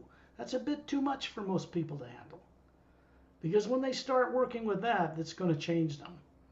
They already have to have enough courage to want to change, or the hue and you will not really quite cross paths. You'll hear about it, you'll see it, but you won't really understand it. You actually have to be doing it. And one thing I would like to share both of you, before I met you both, I I realized myself that one thing that faster than light is our spirit. Yeah, because it's That's not what I light. realized myself, because I used to search, look for fun that which space aircraft that faster than light, something like that. I just kept searching, saw on YouTube, and one day I realized from other people says, so I realized, oh, our our mind, our soul is fastest. It can immediately go to anywhere and faster than light speed, something like that. And then later on, I found both of you. Yeah, because there's no limits to the speed of light. That's a trap people created stupidly on Earth by seeing how light moves in the physical atmosphere. They really didn't have any. When that theory came out about the limit of the speed of light, 286,000 miles per second or something, they were measuring light from instruments and consciousness on Earth looking at space. And they were limiting that light coming to us from galaxies to this trap on Earth. There's no limits to it at all. Because the light that we see coming from stars is not made of matter or molecules at all. It's the hue itself. More Is a advanced. dark matter or antimatter that people on Earth said, right?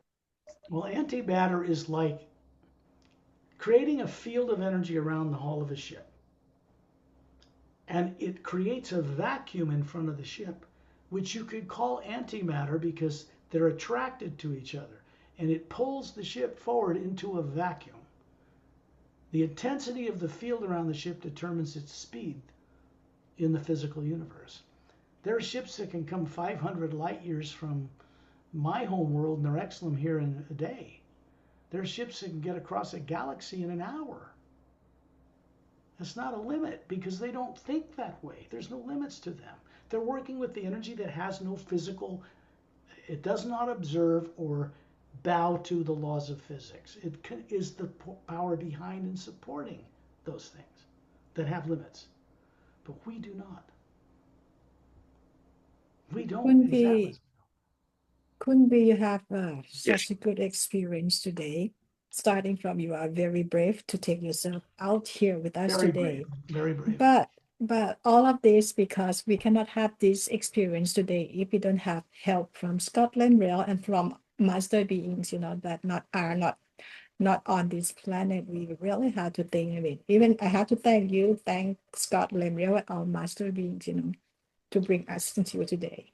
You know what I realized when I first met Satnam, which is going above the void, and when I met Agam Purusha, many planes above, when I went into the source, first thing I did when I met Agam Purusha was ask to be his friend. Most people are terrified. This is a big being in a fiery realm that runs all the raw power and distributes it through all of creation. A single solo thing. I figured the guy was a little lonely. I should be his buddy. So I approached him like no one ever had. We've been friends ever since. So I treat Satnam in the same way. I don't put him on a pedestal and worship him like God. He'd walk away from me if I tried that. I walk with him. Now, he's much more advanced than me, but he respects me and he knows I respect him, so we can work together. You put anybody on a pedestal, they're always so far away from you and receding. Every time you try to go, you can never get to them. You got to put it down here at the same level because you're an Atma. Satnam's an Atma. You come from the same source. Up above the void, there are no egos. You can't bring negative nature into the void. You can't get it to the soul plane, the Atma plane. You can't do it. It stops at the etheric plane and does not go upward. Only the Atma, you, can go up there. So I would recommend you go on a guided journey as soon as possible, a group journey, because we learn there's much to discover and awaken about your higher faculties than just a primary implant review. Because we go up that interdimensional doorway, that tunnel we talked about, where Satnam stands, we go up with them, we go into the void, we go to Satnam's room, we go to the U Expansion Ray Academy, and then we really start to learn stuff. There are teaching facilities all over this circular landmass, floating in a brilliant cobalt blue light. There's no moons, no planets, no suns, no stars. They're not necessary because everything there, including us, produces our own light. We light our own way. There's no egos there, so whatever is created there to fix the lower worlds, it's not done from ego because you can't bring it there. It's done from the pure being, from who you are, and our original awakening of what our destiny is, and that's to be a trustworthy, conscious co-creator with the source behind all life. That's our reason for existing. We're meant to go into the lower worlds, have all these lives, suffer terribly, come back and deliver the wisdom and insights we've had. As an individual, we plug it into the source, and then it can change. It needs us as much as we need it. We are it. On this being level, we're the same thing as source energy. Like a drop. And for the previous, it was secondary implant removal, right? You said like there are so many beings had to work behind. So I realized, oh, it's very difficult to put all 4 people that have the same mission in one lifetime together at the same time on that day. So I really I understand. But that's very hardworking, right? There's only been a couple of journeys that Pari and I were involved in where the people on a small group had one life in common together, like you, right? That was very rare, but most of them, if I do one-on-one secondary implant removal journeys, then we review 3 lives they had. It's not important to have 3, it's the way it is because we have the time. But when there's only one life, even one is more than enough to unravel the tight knot of unconsciousness, to begin to unravel it completely. You had that so you could do this. Now you've done that so you can go a lot further, but you don't ever have to look at that stupid primary implant again, because they put a lot more death and torture into those primary implant than just the experience where they killed you. That's why we don't look at all that junk. It's not worth it. What we want to do is see the primary implant, because then it becomes a conscious memory. It's not a fun memory, but it's just a memory. Like going to the store, it's not going to hurt you anymore. It can't. It's conscious. Now it's just a memory, like the life you had 240,000 years ago. It's awake. But you're here knowing a lot more. And that starts to spiral open deeper and wider. Been trying to get across to people for a while that the guided group journeys are maybe even more important than a primary implant review, because all those other faculties of the Atma, when we go on those journeys above the void, they start to turn on. And we bring them back down through the etheric body, right? Mental, causal, astral, and physical, to get them working together. Because people on earth assume their higher selves are helping them. They're not. The world does not show that they're being helped from their so-called higher selves, or it would be different, right? Which means they're all disconnected in a way. They're connected, but they're unconscious about that connection. So I don't know how to do this yet, but we might do journeys where one thing we're going to do on the next guided journey, Pari, is we're going to be taking people down, up. We're going to get them up above the void, Going to have some great experiences with silent mentors too. And then we'll go to Source and hear its voice welcome us home. And then we'll come back. But as we come back, we'll be going through the etheric, mental, causal, and astral bodies. And I'm going to get Satnam and Torellian to kick their asses to get them to work together, whether they're afraid to or not. And they help, a little gift giving, you know. And then it comes down into you in the physical, and that helps too. Because we don't want to just get over a primary implant. We want to wake all of these things up in here. Every last faculty should be turned on and working. Because in it is contained all the memories of billions of lives on multiple dimensional levels, all here. And they're yours. You have a right to them. So this is what we're after waking up, not the physical. And then we are planning to go to 38 journeys of the Emerald Doorway, which we go back further to the galactic history. If you're interested, I think you will remember a lot more. We just finished 7 months of 29 chapters of this book. About 16 or 18 people, one every week. And we took them through the special technique section. It was translated in Thai with Pari the whole time. And we finished that. And I had to write all those things out. I had to go on the experience and write everything out to have a script to work with to take that many people through this book. Because when we go on those journeys, it isn't just the hidden truth in the book that's revealed to them. It's where we go on the journeys that go far beyond what's revealed in this book. You understand that now. That makes you smart. Your IQ is a lot higher than you think it is right now. You might still remember that I used Google translation because I found you both in the short time, so I like to know you roughly so I can follow. Yeah, that's good. That's why I know it's not 100% it's accurate. not. Yeah, I It understand makes that. mistakes, but it's good enough for you to get the basic of it, right? Yeah. It's like an elevator. If I just keep reading in English, it might take longer time. Yeah. I cannot keep up in time. Well, that's okay. We're trying to get this book finished and published in Thai, as you know. We've been working more than a year on that.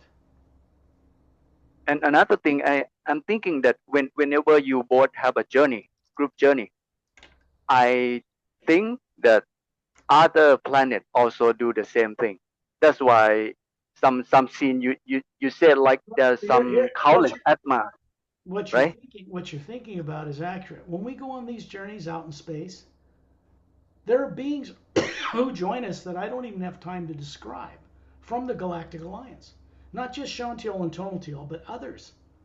Because Galactic Alliance Council members, there's 5,000 of them have gone on these journeys because they get to go all the way to the Hue Expansion Ray Academy and higher. When they come back on their worlds, because they don't have the problems we had, no subconscious mind, they telepathically give the experience to all of 450 million world systems. Billions and billions of people. And we need their help awake to help us fix this broken planet. We're going to need their help. Every last person on this world and every animal is going to need their help. It's so badly backwards, this planet. The fact that is our Earth the last planet, or there still be some other planets? Here's the thing. Now as well. This is the first planet that has been designed to be transformed in this unique way. But in the process, it's freeing the rest of all the other planets to go much further. Because all of this comes from the source itself. Down through Satnam, which has agreed to change things. And I co-create with him. That's where the pyramid of his statue and the fountains comes from, working with him. And then it starts to move into the lower worlds. He's the one who tests this new way of doing things in the lower worlds of time and space. He has this big screen down this hallway, which we'll go visit, in this palatial estate there at the base of these blue mountains with snow-crowned mountains. That's in the Atma plane, at Satnam's realm. And then when we go through this, he can look on the screen and he can send something new that's been created above him. And as it's coming down, he'll test it in the lower worlds. And if it comes back as a wave is true, necessary, and kind, it gets everybody excited in the upper realities because now they know how to fix the lower worlds for the first time. The old failed experiment of good and evil has to be retired. But to retire it, you have to replace it with something that works. That imparts. As you said, this Earth is the first planet, right?